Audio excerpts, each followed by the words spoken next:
Story time audio ബുക്സിലേക്ക് എല്ലാവർക്കും സ്വാഗതം. ജോയ്സിയുടെ സമദൂരം അവസാന ഭാഗം. സുപ്രിയ ഓട്ടോറിക്ഷയിലാണ് മീനാക്ഷിയുടെ ഗേറ്റിൽ വന്നത്. അവളുടെ കുട്ടിയും ഒപ്പം ഉണ്ടായിരുന്നു. ഗേറ്റ് ഇപ്പോൾ തുറന്നിട്ടിരിക്കുകയാണ്. ആർക്കും അകത്തേക്ക് കടന്നു പോകാം. വാഹനം കടന്നു പോകണമെങ്കിൽ മാത്രമേ സെക്യൂരിറ്റി ഗാർഡിൻ്റെ അനുവാദം ആവശ്യമുള്ളൂ. പാടത്തിന് നടുവിലെ നീണ്ട മൺപാതയിലൂടെ അവൾ കുഞ്ഞിനെയും തോളിലേറ്റി നടന്നു.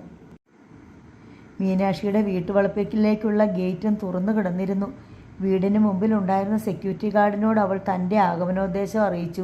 മീനാക്ഷിയെ നേരിട്ട് കാണണം. 10 മിനിറ്റ് കാത്തു നിൽക്കേണ്ടി വന്നു. സുപ്രിയയ്ക്ക് കൂടിക്കാഴ്ചയ്ക്കുള്ള അനുമതി കിട്ടി. സന്ദർശകരെ മീനാക്ഷി സ്വീകരിക്കാറുള്ള അതേ മുറിയിൽ വെച്ചായിരുന്നു കൂടിക്കാഴ്ച. മീനാക്ഷി ഒറ്റപ്പെട്ട് കിടന്ന ഒരു ടേബിളിന് പിന്നിൽ കസേരയിൽ ഇരിക്കുകയായിരുന്നു. സുപ്രിയ മുറിയിലേക്ക് കടന്നു ചെല്ലുമ്പോൾ മീനാക്ഷിയുടെ മേശയ്ക്ക് മുന്നിലായി 15 അടിയോളം അകലെ കിടന്ന സോഫയിലേക്ക് അവൾ കൈ കാട്ടി. ഇരിക്കാം. സുപ്രിയ ഇരിക്കാൻ മടിച്ചു. ഇരിക്കണം. മീനാക്ഷിയുടെ നിർദ്ദേശം ഉടൻ വന്നു. സുപ്രിയ കുട്ടിയെ കൊണ്ട് സോഫയിലിരുന്നു. സംസാരിച്ചോളൂ, മീനാക്ഷി പറഞ്ഞു. ഞാൻ സങ്കടം പറയാമെന്നതാ. സുപ്രിയ സങ്കടത്തോടെയാണ് സംസാരിച്ചത്. ഞങ്ങളുടെ കുടുംബം ഇപ്പോൾ തകർച്ചയുടെ വക്കിലാ. സുധീഷ് മദ്യപിക്കാത്ത ദിവസമില്ല. ബിസിനസ്സിൽ ശ്രദ്ധിക്കില്ല. മറ്റേതോ സ്ത്രീയുമായി ബന്ധമുണ്ടെന്നും കേൾക്കുന്നു. എന്നോട് സ്നേഹമില്ല, കുഞ്ഞിനോടുമില്ല. കിട്ടുന്ന പണം മുഴുവൻ എവിടെയോ ചോർന്നു പോകുന്നു. ആരൊക്കെ നിയന്ത്രിക്കാൻ ശ്രമിച്ചിട്ടും ഫലമില്ല. കടബാധ്യതകൾ പെരുകി വരുന്നു. ലോണുകളൊന്നും അടയ്ക്കുന്നില്ല. അനേക ലക്ഷങ്ങൾ മുടക്കി നിർമ്മിച്ച വീട് പോലും ഏതു സമയത്തും ജപ്തിയായി പോകാൻ എന്ന നിലയിലാണിപ്പോൾ. സുപ്രിയ ഒന്ന് നിർത്തി. കഴിഞ്ഞോ? മീനാക്ഷി ചോദിച്ചു. ഞാൻ കാല് പിടിച്ചപേക്ഷിക്കാം. ഞങ്ങളെ ഉപദ്രവിക്കരുത്. ഒരു കുട്ടിയുണ്ട്. ഗർഭിണിയാണ് ഞാനിപ്പോൾ. ഇതിനേക്കാൾ കൂടുതൽ താങ്ങാൻ വയ്യ. ഞാൻ എന്തുമാത്രം സഹിക്കുന്നുണ്ടെന്ന് മറ്റാർക്കും അറിയില്ല. കരയുന്നതിനിടയിൽ സുപ്രിയയുടെ കണ്ടമിടറുകയും കണ്ണു നിറയുകയും ചെയ്തു. മാത്തൂർ കുടുംബത്തിലെ എല്ലാവരോടും മീനാക്ഷിക്ക് വിരോധമുണ്ടെന്നറിയാം. എന്നോടും കാണും. മീനാക്ഷി അവിടെ താമസിക്കാൻ വന്ന കാലത്ത് ഞാനും കുറേ ദ്രോഹിച്ചിട്ടുണ്ട്. പക്ഷേ അന്ന് എൻ്റെ ആങ്ങളമാരും ചേച്ചിയും എല്ലാവരും മീനാക്ഷിക്കെതിരെ നിൽക്കുമ്പോൾ എനിക്ക് മാത്രം നിലപാട് മാറ്റാൻ പറ്റില്ലായിരുന്നു. ഞാൻ മാത്രമായിട്ട് പ്രത്യേകിച്ചൊരു ദ്രോഹം ചെയ്തിട്ടില്ലെന്ന എൻ്റെ ഓർമ്മ. സുപ്രിയ ഏങ്ങലടിച്ചു. ഇല്ലേ? മാത്തൂര് അത്താഴമേശയിൽ എന്നെ ഇരുത്താൻ പറ്റില്ലെന്ന് പറഞ്ഞ് ആദ്യം എഴുന്നേറ്റ് പോയത് നീയാണ്. നീ ഒരൊറ്റയാളാണ് ഒന്നിച്ച് വെച്ച് വിളമ്പിക്കഴിഞ്ഞ വീട്ടിൽ പല അടുക്കളകളും പല ഊണുമേശകളും ഉണ്ടാകാൻ കാരണക്കാരി. കുറഞ്ഞ ദിവസങ്ങളെ നീ ആ വീട്ടിലുണ്ടായിരുന്നുള്ളൂ എങ്കിലും എനിക്കെതിരെ കൂടുതൽ എന്തെങ്കിലും ചെയ്യാൻ ഉത്സാഹിച്ചവളാണ് നീ. എന്നിട്ട് നിനക്ക് മാത്രം നിലപാട് മാറ്റാൻ പറ്റില്ലായിരുന്നുവെന്ന് അല്ലേ? മീനാക്ഷി ചെറുതായി കിതച്ചു. ഗോപിമാമൻ്റെ വീട്ടിലും താമസിച്ചവളാ ഞാൻ. ആ വീട്ടിൽ നിലപാടിന് മാറ്റമൊന്നും ഉണ്ടായിരുന്നില്ല. എന്നിട്ടും ഒരാൾ മാത്രം എന്നോട് അല്പം കരുണ കാണിച്ചു. രാഖി. പകൽ മുഴുവൻ നീ മറ്റുള്ളവർ കാണുക എന്നെ ദ്രോഹിച്ചിട്ട് ഇരുട്ടത്ത് പതുങ്ങി വന്ന് സാരമില്ല കേട്ടോ എന്നൊരു വാക്ക് പറഞ്ഞിരുന്നെങ്കിൽ ഞാൻ എല്ലാം മറക്കുമായിരുന്നു. ശരിയായിരിക്കാം, ഞാൻ ഓർക്കാത്തതായിരിക്കും. കുറേ ദ്രോഹിച്ചിട്ടുണ്ടായിരിക്കും. എന്നാലും കരഞ്ഞപേക്ഷിക്കുകയാ. പൊറുക്കണം. ജീവിക്കാൻ തുടങ്ങിയിട്ടേയുള്ളൂ. ഇപ്പം തന്നെ നരകമായി കഴിഞ്ഞു. ഇനി സഹിക്കാൻ വയ്യ. പൊറുക്കാൻ പറ്റില്ലെങ്കിൽ ഞങ്ങളെ അങ്ങ് കൊന്നു കളഞ്ഞേക്ക്. സുപ്രിയ പൊടുന്നനെ പൊട്ടിക്കരഞ്ഞു.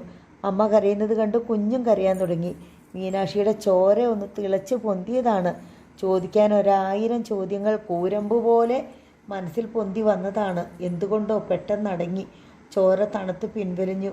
പ്രതികാരം പോലും ആവർത്തനം കൊണ്ട് വിരസമായി തീർന്നിരിക്കുന്നു. മീനാക്ഷി എഴുന്നേറ്റു. പൊയ്ക്കോ. സുപ്രിയ പോകാൻ കാത്തു നിൽക്കാതെ മീനാക്ഷി എഴുന്നേറ്റ് തിരിച്ചു നടന്നു. വാതിൽ വിരി മാറ്റി അവൾ കടന്നുപോയ ശേഷം വാതിൽ താനെ വന്നടയുകയും ചെയ്തു. മീനാക്ഷിക്ക് ജാമ്യമില്ലാതെ ജയിലിൽ കിടക്കുകയാണ് ഞാൻ. വിചാരണ തുടങ്ങുന്നതേയുള്ളൂ. കേസ് എന്ന് തീരുമെന്നറിയില്ല. ജയിലിനകത്താണെങ്കിലും എല്ലാ വിവരങ്ങളും ഞാൻ അറിയുന്നുണ്ടായിരുന്നു. രഘുവരൻ വെലിക്കളം സുരേന്ദ്രനെ കൊലപ്പെടുത്തിയത് പറഞ്ഞു. ജയിലിനകത്തായി പോയതിൽ ഇപ്പോൾ എനിക്ക് ഖേദമൊന്നുമില്ല. കിട്ടുന്നത് ശിക്ഷ തന്നെ ആയിരുന്നാലും അതിനെ ഭയപ്പെടുന്നുമില്ല. ഈ കത്ത് ഒരപേക്ഷയായിട്ട് കണക്കാക്കുമെന്ന് കരുതുകയാണ്. ഗീതാമണിയും അംബികയും ഒരാശ്രയമില്ലാതെ നട്ടം തിരിയുന്നു. ഇപ്പോഴവർ ആതിരയോടൊപ്പമാണെന്ന് മീനാക്ഷി അറിഞ്ഞിരിക്കുമല്ലോ.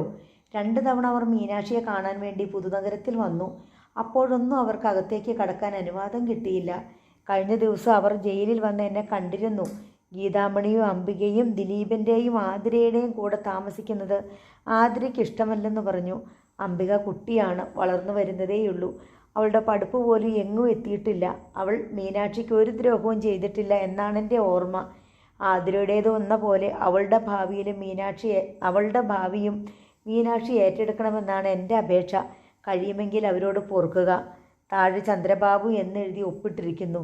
മീനാക്ഷി കത്ത് വായിച്ചിട്ട് കസേരയിലേക്ക് ചാരി കിടന്നു. കണ്ണുകൾ അടച്ചു. ഭൂതകാലത്തിലെ ഭൂഖണ്ഡാന്തരങ്ങളിലൂടെ അവളുടെ ഓർമ്മ ആകാശത്തെപ്പോലെ കുതിച്ചു പാഞ്ഞു. ആരൊക്കെയാണ് പിടിച്ചു കെട്ടിയത്? എവിടെയൊക്കെ വെച്ചാണ് അവമാനിക്കപ്പെട്ടത്? എത്ര ആഴത്തിലാണ് മുറിവേൽപ്പിക്കപ്പെട്ടത്? മുറുകി മുറുകി ചുവന്നുപോയ അവളുടെ മുഖം ക്രമേണ ശാന്തമായി. വീണ്ടും അവൾ കത്തിലേക്ക് തന്നെ കണ്ണോടിച്ചു.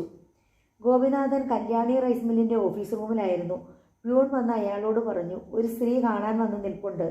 ആരാണെന്ന് പറഞ്ഞോ? സുപ്രിയ. ഗോപിനാഥൻ സ്തബ്ധനായി. ഇങ്ങോട്ട് കൂട്ടിക്കൊണ്ട് വാടോ. പ്യൂൺ തിരികെ പോയി. ഏതാനും നിമിഷങ്ങൾക്കുള്ളിൽ സുപ്രിയ ഒരു പിഞ്ചു കുഞ്ഞിൻ്റെ കൈക്ക് പിടിച്ചുകൊണ്ട് വാതിൽ കടന്നകത്തേക്ക് വന്നു. ഗോപിനാഥൻ അവളെ തന്നെ നോക്കിയിരുന്നു. 6-7 വർഷം മുമ്പത്തെ സുപ്രിയയെ അയാൾ ഓർത്തു. ഉല്ലാസവതിയും പ്രസരിപ്പ് നിറഞ്ഞവളുമായ ഒരു സുന്ദരിയായിരുന്നു അവൾ. അവളോടുള്ള വാത്സല്യം കൊണ്ടാണ് ജാനകി അമ്മ ഈ സ്ഥാപനത്തിന് സുപ്രിയ റൈസ് മിൽ എന്ന് പേരിട്ടത്. ഇപ്പോൾ തൻ്റെ മുമ്പിൽ നിൽക്കുന്ന സ്ത്രീക്ക് അന്നത്തെ പൂത്തുലഞ്ഞ കണിക്കൊന്ന പോലെ നിന്ന സുപ്രിയയുമായി വിദൂര സമയം പോലും ഇല്ലെന്ന് തോന്നി. ജീവിത പ്രാരാബ്ദങ്ങൾ ഞെരിച്ചു കളഞ്ഞ ഒരു വിരസ രൂപം. ഗോപിമാമന് എന്നെ ഓർമ്മയുണ്ടോ? അതെന്ത് ചോദ്യമാണ് നീ ചോദിക്കുന്നേ? അല്ല, ചിലപ്പോൾ എനിക്ക് തന്നെ എന്നെ മനസ്സിലാകാറില്ല. നിന്റെ വീട്ടിൽ പട്ടിണിയൊന്നുമില്ലല്ലോ ഇതുപോലൊരു മാറ്റം വരാൻ. മനപ്രയാസം കൊണ്ടാ ഗോപിമാമ. സ്നേഹിച്ച് കല്യാണം കഴിച്ചതാണ് സുപ്രിയ സുധീഷിനെ. അവളുടെ വിവാഹ നിശ്ചയത്തിൻ്റെ അന്നാണ് വാസുദേവൻ 2 പെൺമക്കളെയും കൂട്ടി മാത്തൂരെ വീട്ടുമുറ്റത്ത് എത്തിയത്. 21 വർഷങ്ങൾക്ക് ശേഷമായിരുന്നു ആ തിരിച്ചുവരവ്. ആ രംഗങ്ങളെല്ലാം ഗോപിനാഥൻ്റെ മനസ്സിലൂടെ കൊള്ളുമീൻ പോലെ പാഞ്ഞുപോയി. നീ ഇപ്പോൾ എന്തിനാ വന്നത്? എന്നെ കാണാനാ? അതെ, നീ ഇരിക്ക്. അവളത് കേൾക്കാൻ കാത്തു നിൽക്കുകയായിരുന്നു എന്ന് തോന്നി. ഇരുന്നു കഴിഞ്ഞു. അത്രയ്ക്ക് ക്ഷീണിതയുമായിരുന്നു അവൾ. ഞാൻ ഒരു ദിവസം മീനാക്ഷിയെ കാണാൻ പോയിരുന്നു ഗോപിമാമ. കാണാൻ അനുവാദം കിട്ടി. കണ്ടു. എൻ്റെ സങ്കടങ്ങളൊക്കെ പറഞ്ഞു കരഞ്ഞു. മീനാക്ഷി എന്തു പറഞ്ഞു? പൊയ്ക്കൊള്ളാൻ പറഞ്ഞു, അത്രമാത്രം. എന്തായിരുന്നു നിന്റെ പ്രശ്നം? സുധീഷിന് പാലക്കാട്ടൊരു കടയുണ്ടായിരുന്നല്ലോ. ആദ്യകാലത്ത് നല്ല ലാഭത്തിൽ നടന്നുകൊണ്ടിരുന്നതാ. അവൾ കഥ മുഴുവൻ വിവരിച്ചു. കച്ചവടം നടത്തുന്നതിൽ സുധീഷിനുണ്ടായ അലംഭാവം, മദ്യപാനാസക്തി, കൽപ്പാത്തിയിലെ ഏതോ സ്ത്രീ, അങ്ങനെയെല്ലാം. ഇപ്പം എന്തെങ്കിലും മാറ്റം കാണുന്നുണ്ടോ? ഗോപിനാഥൻ ചോദിച്ചു. കുറച്ച് ദിവസം ഭയങ്കര ദേഷ്യവും ആലോചനയും ഒക്കെ ആയിരുന്നു. ഇപ്പോൾ പറയുന്നു കട വിൽക്കാൻ പോവുകയാണെന്ന്. എന്നോടൊന്നും തുറന്നു പറയാറില്ല. ഗോപിമാമൻ വിളിച്ച് എന്താ സംഗതി എന്ന് ചോദിക്കണം. മീനാക്ഷി ദ്രോഹിക്കുകയാണോ എന്ന് അന്വേഷിക്കണം. എന്തെങ്കിലും ഒരു മാറ്റം ഉണ്ടെങ്കിൽ അത് മീനാക്ഷി അറിഞ്ഞു തന്നെ ആയിരിക്കും. എന്തായാലും നീ ചെന്ന് അവളെ കണ്ടതല്ലേ? കുറച്ചുകൂടെ ക്ഷമയോടെ കാത്തിരിക്കുക. ഞാൻ വന്ന് സുധീഷിനെ കണ്ടോളാം. ഗോപിനാഥൻ അവളെ ആശ്വസിപ്പിച്ച് തിരിച്ചയച്ചു. അന്നു തന്നെ അയാൾ പാലക്കാട്ട് ഷോപ്പിൽ ചെന്ന് സുധീഷിനെ കണ്ടു. ഗോപിനാഥനെ കണ്ടപ്പോൾ അവന് മദ്യപിക്കണം. കൂട്ടുകാരെല്ലാം പിരിഞ്ഞുപോയി. ആരും അടുക്കുന്നില്ല. എല്ലാവരും ഉപേക്ഷിച്ചു എന്ന് പരാതി പറയാനും തുടങ്ങി. ഗോപിനാഥൻ അവനെയും വിളിച്ച് ബാറിൽ കയറി. മദ്യപിച്ചുകൊണ്ടിരിക്കെ സുധീഷ് തൻ്റെ പരാതികളുടെയും പരിഭവങ്ങളുടെയും ഭാണ്ഡക്കെട്ടഴിച്ചു. കൽപ്പാത്തിയിൽ ഒരു സ്ത്രീ ഉണ്ടായിരുന്നു. സുധീഷിനെ കാമുകി എന്നായിരുന്നു സങ്കല്പം. അവൾ സമ്പാദ്യമെല്ലാം കൊള്ളയടിച്ചു. ഇപ്പോൾ കടം പെരുകി നിൽക്കക്കള്ളിയില്ലാതായി. കച്ചവടം നഷ്ടമാകാനും ബിസിനസ്സിൽ താല്പര്യം കുറയാനും അവളാണ് കാരണം. കടയിലെ വരുമാനം മുഴുവൻ അവളാണ് കൊണ്ടുപോയത്. അന്ന് ധാരാളം കൂട്ടുകാരുണ്ടായിരുന്നു. ഇപ്പോൾ ആരുമില്ല. അവൻ്റെ മുഖത്ത് നോക്കി ഗോപിനാഥൻ മൗനമായി ഇരുന്നു. ഒരു ദിവസം ഗുണ്ടകളെന്ന് തോന്നിക്കുന്ന ഒരുപറ്റ ആളുകൾ കടയിലേക്ക് കയറി വന്ന് 2 ആഴ്ചയ്ക്കുള്ളിൽ കട പൂട്ടി സ്ഥലം വിടണമെന്ന് ആജ്ഞാപിച്ചു. ഒന്നെങ്കിൽ കട വിൽക്കണം, അല്ലെങ്കിൽ കച്ചവടം പല്ലാവൂരിലേക്ക് മാറ്റണം. ഇതാണ് നിബന്ധന. പല്ലാവൂരിൽ ഇങ്ങനെയൊരു ബിസിനസ്സിന് സാധ്യത തീരെ കുറവാണ്. അതുകൊണ്ട് കട വിൽക്കാമെന്ന് തീരുമാനിച്ചു. കഴിഞ്ഞൊരു ദിവസം ഒരാൾ വന്ന് ഷോപ്പ് വിൽക്കുന്നുണ്ടോ എന്ന് ചോദിച്ചു. വിൽക്കുന്നു എന്ന് മറുപടി പറഞ്ഞു. അയാൾ ഷോപ്പിലാകെ കയറി ഇറങ്ങി. സ്റ്റോക്ക് എടുത്തിട്ട് മൊത്ത വിലയിടാൻ പറഞ്ഞു. ഇന്നലെ സ്റ്റോക്ക് എടുപ്പ് നടത്തി വിലയിട്ടു. വില പറഞ്ഞ ആൾ വന്ന് സ്റ്റോക്ക് പരിശോധിച്ചു. വില വിവരങ്ങളും നോക്കി. അയാൾ ഒരു തുക പറഞ്ഞിട്ട് പോയി. വേണമെങ്കിൽ കൊടുക്കാം, കൊടുക്കാതിരിക്കാം. കൊടുത്താൽ കടം വീട്ടാനുള്ള തുകയെ കിട്ടുകയുള്ളൂ. എന്ത് ചെയ്യണമെന്നറിയില്ല.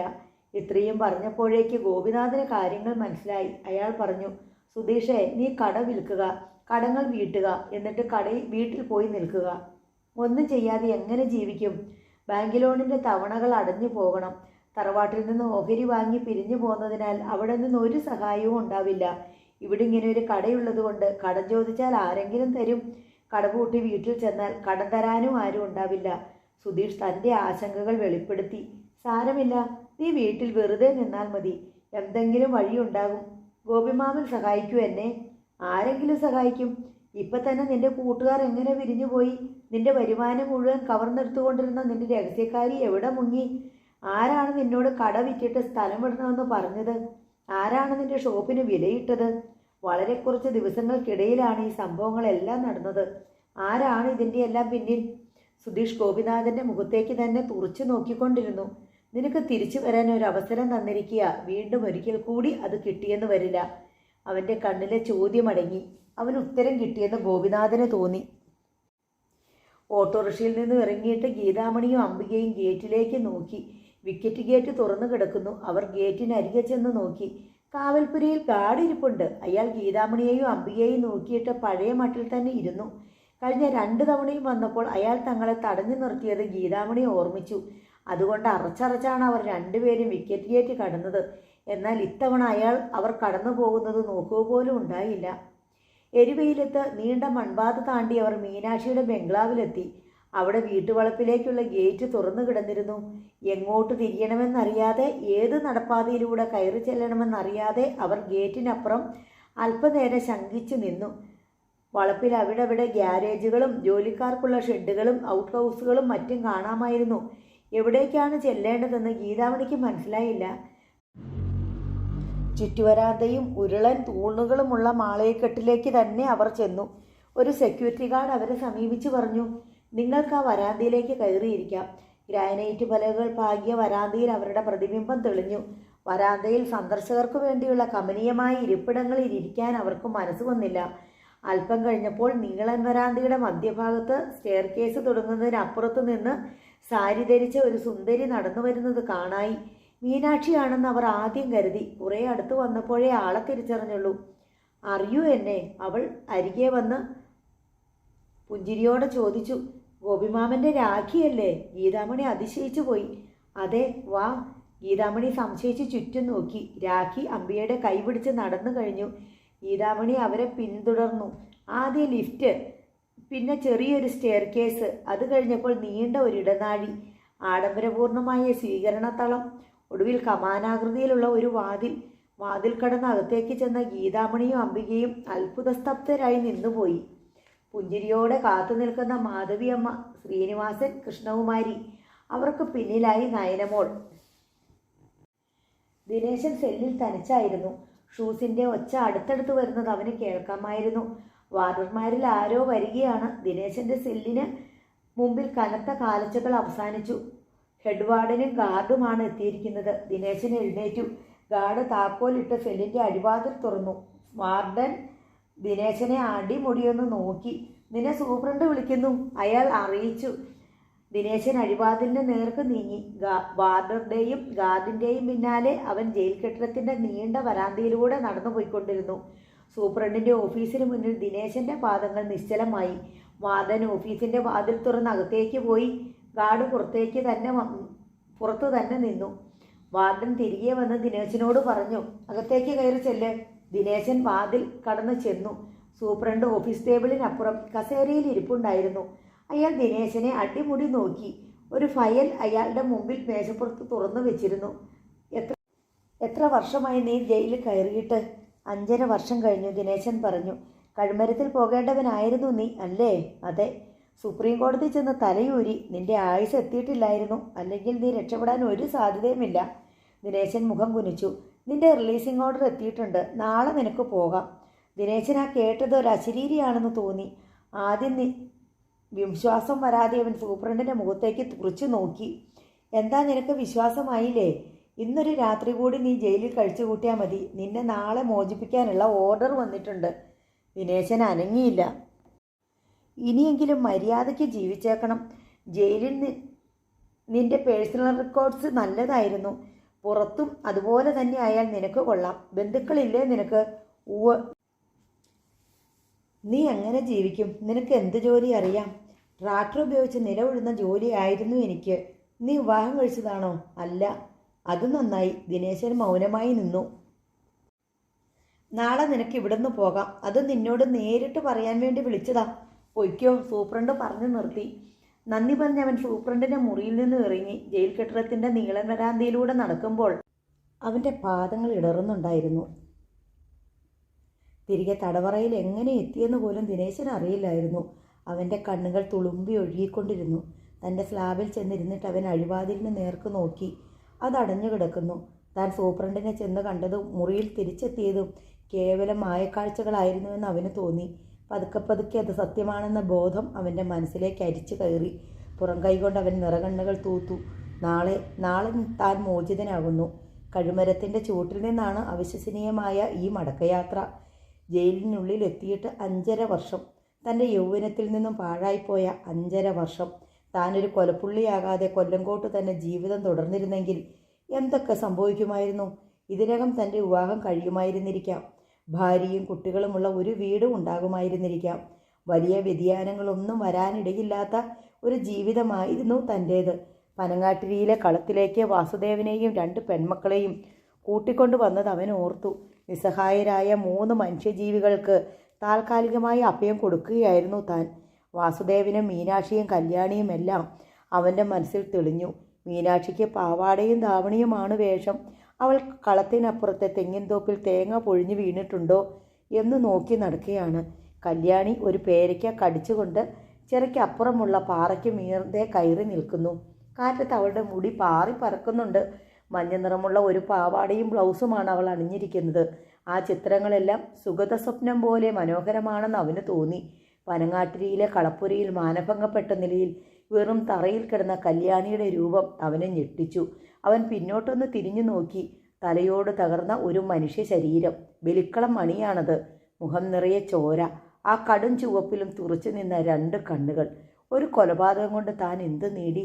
ബലിക്കളം മണിയുടെയും കല്യാണിയുടെയും ജീവിതം അസ്തമിച്ചു. താൻ 5.5 വർഷം ജയിലിൽ കഴിയേണ്ടിയും വന്നു.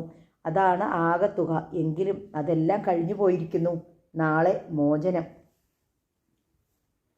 ജയിൽ കവാടത്തിന് വെളിയിൽ കറുത്ത BMW കാർ ഏറെ നേരമായി കാത്തു കിടക്കുന്നു. അതിനു പിന്നിൽ ടാറ്റ സഫാരി.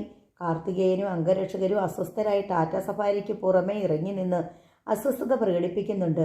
ജയിലിലെ കവാടം തുറക്കപ്പെട്ടു. കൈവിലങ്ങില്ലാതെ ദിനേശ് പുറംലോകത്തേക്ക് ആദ്യത്തെ ചുവട് വെച്ചു. കാറിൻ്റെ ബാക്ക് ഡോർ തുറന്ന് മീനാക്ഷി ഇറങ്ങി.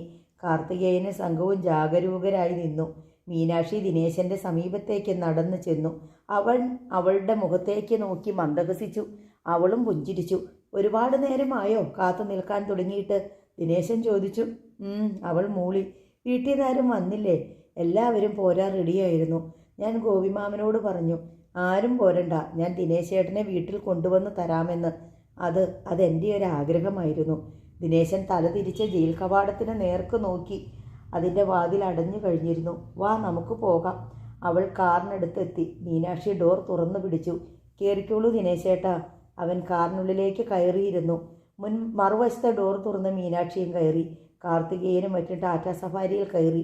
ഡ്രൈവർ കാർ സ്റ്റാർട്ട് ചെയ്ത് മുന്നോട്ടെടുത്തു. മീനാക്ഷി മെല്ലെ മുഖം തിരിച്ച് ദിനേശനെ നോക്കി. അവൻ ക്ഷീണിതനാണെന്ന് അവൾക്ക് മനസ്സിലായി.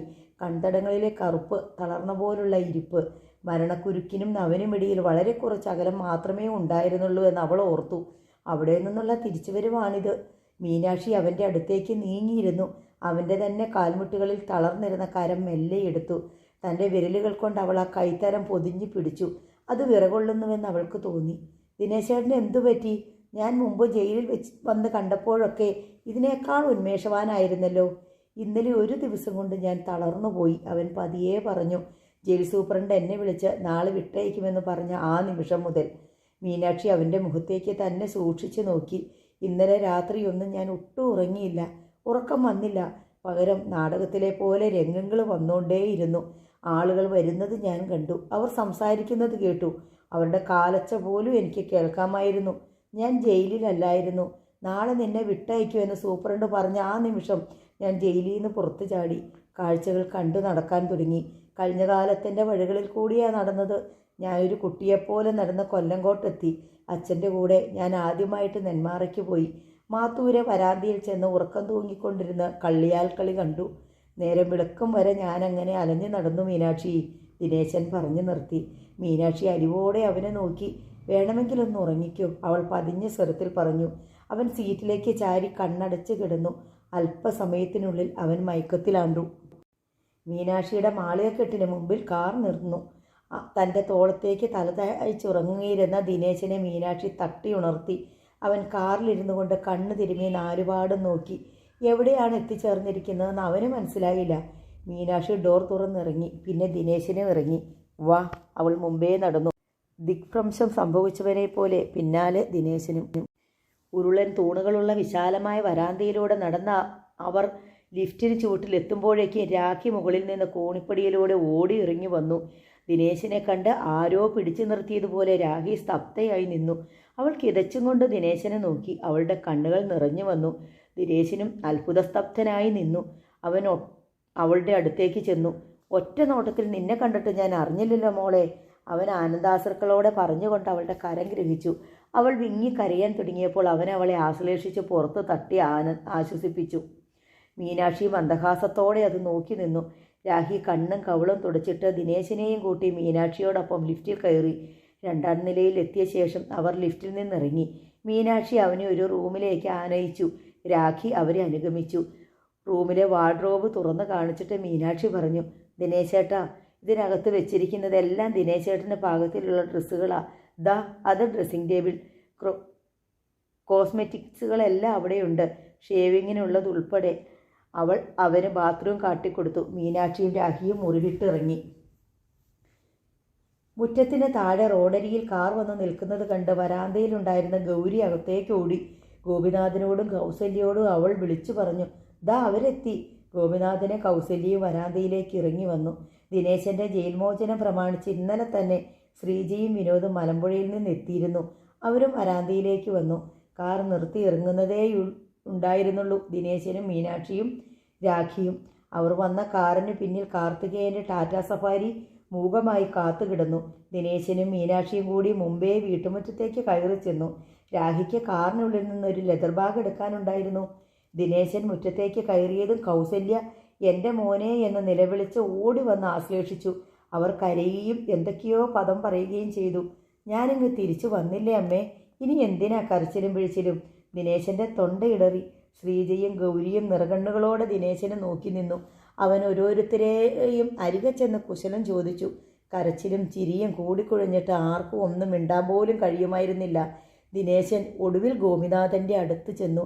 ഞാൻ നിന്നെ ഇടയ്ക്കിടയ്ക്ക് ജയിലിൽ വന്ന് കണ്ടുകൊണ്ടിരുന്നതല്ലേ, പിന്നെന്തിനാ നീ എൻ്റെ അടുത്ത്? നീ പെങ്ങന്മാരുടെ അടുത്ത് പോടാ. അങ്ങനെ പറയുമ്പോഴും ഗോപിനാഥൻ്റെ കണ്ടം ഇടറി. എനിക്കറിയാം അച്ഛനാണ് എന്നെ ഓർത്ത് ഏറ്റവും കൂടുതൽ കരഞ്ഞിട്ടുള്ളതെന്ന്. ആരും അത് അറിഞ്ഞിട്ടില്ലെന്നേയുള്ളൂ. ഗോപിനാഥൻ പെട്ടെന്ന് തോൾമുണ്ടുകൊണ്ട് കണ്ണുകളൊപ്പി. ആ വികാരനിർഭരമായ പുനഃസമാഗമത്തിന് സാക്ഷിയായി മാറത്ത് കൈകെട്ടി മുറ്റത്ത് തന്നെ നിൽക്കുകയായിരുന്നു ഇതുവരെ മീനാക്ഷി. അവൾ കൗസല്യയുടെ മുമ്പിലേക്ക് ചെന്നു. നിങ്ങളുടെ മകനെ ഞാൻ തിരിച്ചു കൊണ്ടുവന്ന് തന്നിരിക്കുന്നു. ഞാനും എൻ്റെ അച്ഛനും എൻ്റെ കല്ലുമോളും കൂടിയാണല്ലോ ദിനേശേട്ടനെ തൂക്കുമരത്തിനടുത്ത് വരെ എത്തിച്ചത്. 5.5 വർഷത്തെ വേദനയും യാതനയും അനുഭവിച്ചു. ദിനേശേട്ടൻ മാത്രമല്ല, നിങ്ങളും നിങ്ങളുടെയൊക്കെ മുന്നിൽ ഞാൻ കുറ്റവാളിയെപ്പോലെ നിൽക്കേണ്ടി വന്നിട്ടുണ്ട്. പക്ഷേ അതൊന്നും ആരുടെയും കുറ്റമായിരുന്നില്ല, വെറും വിധി മാത്രമായിരുന്നെന്ന് ഇനിയെങ്കിലും മനസ്സിലാക്കണം, മീനാക്ഷി പറഞ്ഞു. കൗസല്യ മീനാക്ഷിയുടെ കൈ പിടിച്ച് മുഖത്ത് ചേർത്ത് ഏങ്ങലടിച്ച് കരഞ്ഞു. ഞാൻ മനസ്സിൽ വെച്ച് പെരുമാറുകയും പ്രവർത്തിക്കുകയും ചെയ്തതെല്ലാം പൊറുക്കണം. എൻ്റെ വിഷമം കൊണ്ട് ചെയ്തു പോയതാ.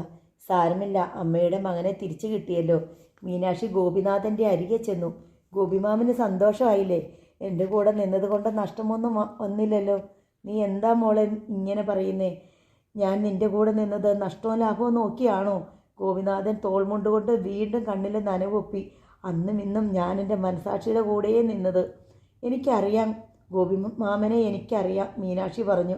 രാഖി ബാഗുമായി കയറി വന്നു. എല്ലാവരും വീട്ടിനകത്തേക്ക് പോയി. ദിനേശൻ്റെ തിരിച്ചുവരവ് പ്രമാണിച്ച് വീട്ടിൽ സദ്യയും പായസവും ഒരുക്കിയിട്ടുണ്ടായിരുന്നു. മീനാക്ഷി എല്ലാവരോടും ഒപ്പം ഇരുന്ന് ഭക്ഷണം കഴിച്ചു.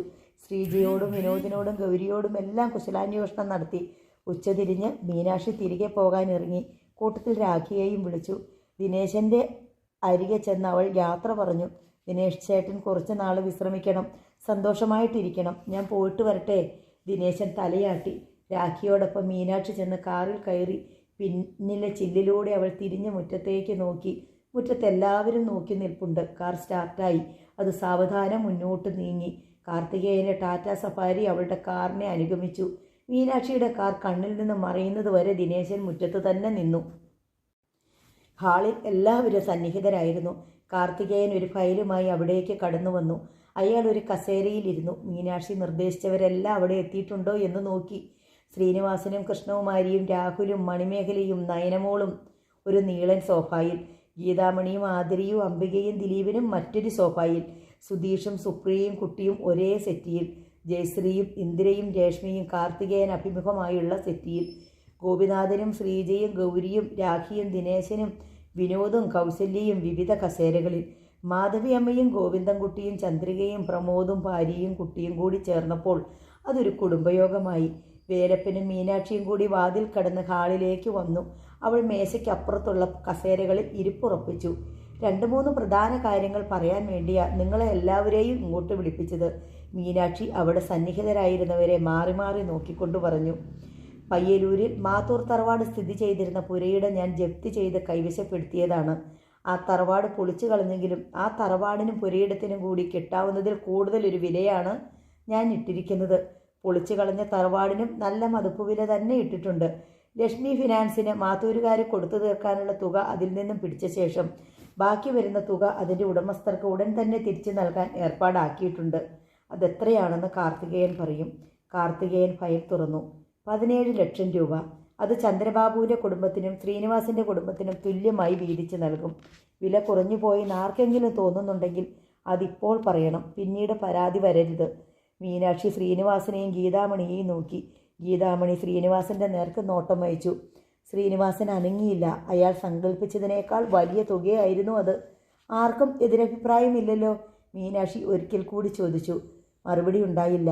പിന്നെയുള്ളത് ശ്രീനിവാസനും ചന്ദ്രബാബുവും ചേർന്ന് മോഡേൺ റൈസ് മില്ലിന് വേണ്ടി ആനന്ദക്കുറുപ്പിന് നൽകിയ പണമാണ്. സുപ്രിയ റൈസ് മില്ല് വിറ്റ് കിട്ടിയ തുകയുടെ 3/4 പങ്കും ആ പങ്ക് ബിസിനസ്സിൽ ഷെയറായി മുതൽ മുടക്കിയിട്ടുണ്ട്. അതിന് വ്യക്തമായ കണക്കുകളുണ്ട്. വരവ് ചെലവ് കണക്കുകളുടെ കോപ്പി നിങ്ങൾക്ക് തരാൻ വേണ്ടി എടുത്തിട്ടുണ്ട്, കാർത്തികേയൻ പറഞ്ഞു. അയാൾ ആദ്യം ശ്രീനിവാസനെ വിളിച്ച് ഫയലിൽ നിന്ന് ഒരു കോപ്പി എടുത്തു.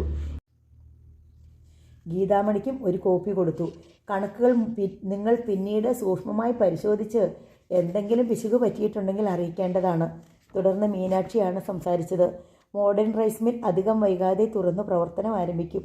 1 വർഷത്തിനുള്ളിൽ തന്നെ അതിൻ്റെ നിർമ്മാണ പ്രവർത്തനങ്ങൾ പൂർത്തീകരിക്കാനാണ് തീരുമാനം. ജാനകി റൈസ് മിൽ എന്നായിരിക്കും അതിൻ്റെ പേര്. ആ റൈസ് മില്ലിൻ്റെ പേരിൽ പണം മുടക്കിയവരെ അവർ മുതലിറക്കിയ മൂലധനത്തിൻ്റെ അടിസ്ഥാനത്തിൽ പാർട്ട്നേഴ്സായി പരിഗണിക്കുകയും തത്തുല്യമായ അനുപാതത്തിലുള്ള ലാഭവിഹിതം നൽകുകയും ചെയ്യും.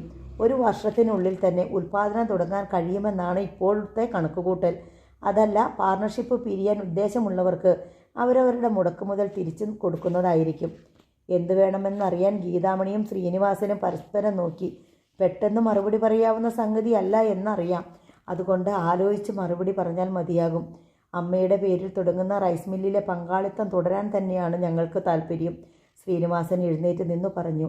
ഇപ്പോൾ നിലവിലുള്ള Kalyani rice mill Janaki rice മില്ലിൻ്റെ സഹോദര സ്ഥാപനമായി നിലനിർത്താനാണ് ഉദ്ദേശം. അതിൻ്റെ നടത്തിപ്പ് ചുമതലകൾ പൂർണ്ണമായും ഞാൻ ദിനേശേട്ടനെ ഏൽപ്പിക്കുകയാണ്. ദിനേശൻ പ്രതിഷേധ സൂചകമായി ഒന്നിളകിയിരുന്നു. അവൻ സംസാരിക്കാൻ ഭാവിച്ചപ്പോൾ മീനാക്ഷി തടഞ്ഞു. ദിനേശേട്ടൻ ആ ഉത്തരവാദിത്വം ഏറ്റെടുക്കണമെന്നുള്ളത് എൻ്റെ ഒരു അപേക്ഷയായി കണക്കാക്കണം. ഞാൻ ജയിലിൽ നിന്ന് ഇറങ്ങി വന്നവനാണ്.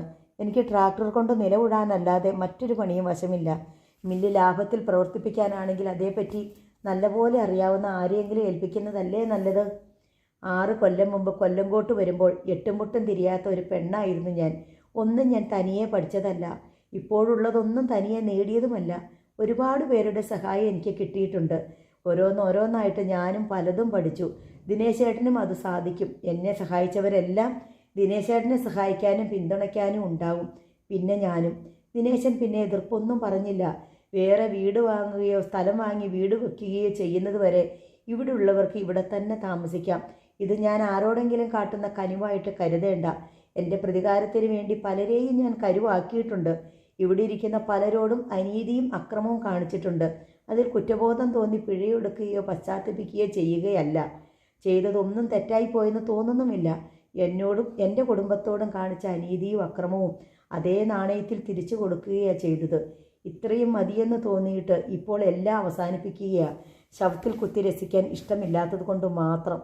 ആരും മിണ്ടിയില്ല. മീനാക്ഷി തുടർന്നു. മാത്തൂർ വാസുദേവൻ്റെ മക്കളിൽ 2 പേരൊഴികെ ബാക്കിയുള്ളവരെല്ലാം ഇപ്പോൾ ഇവിടെയുണ്ട്. ചന്ദ്രബാബു എന്നയാളും രഘുവരനും ജയിലിലാണ്.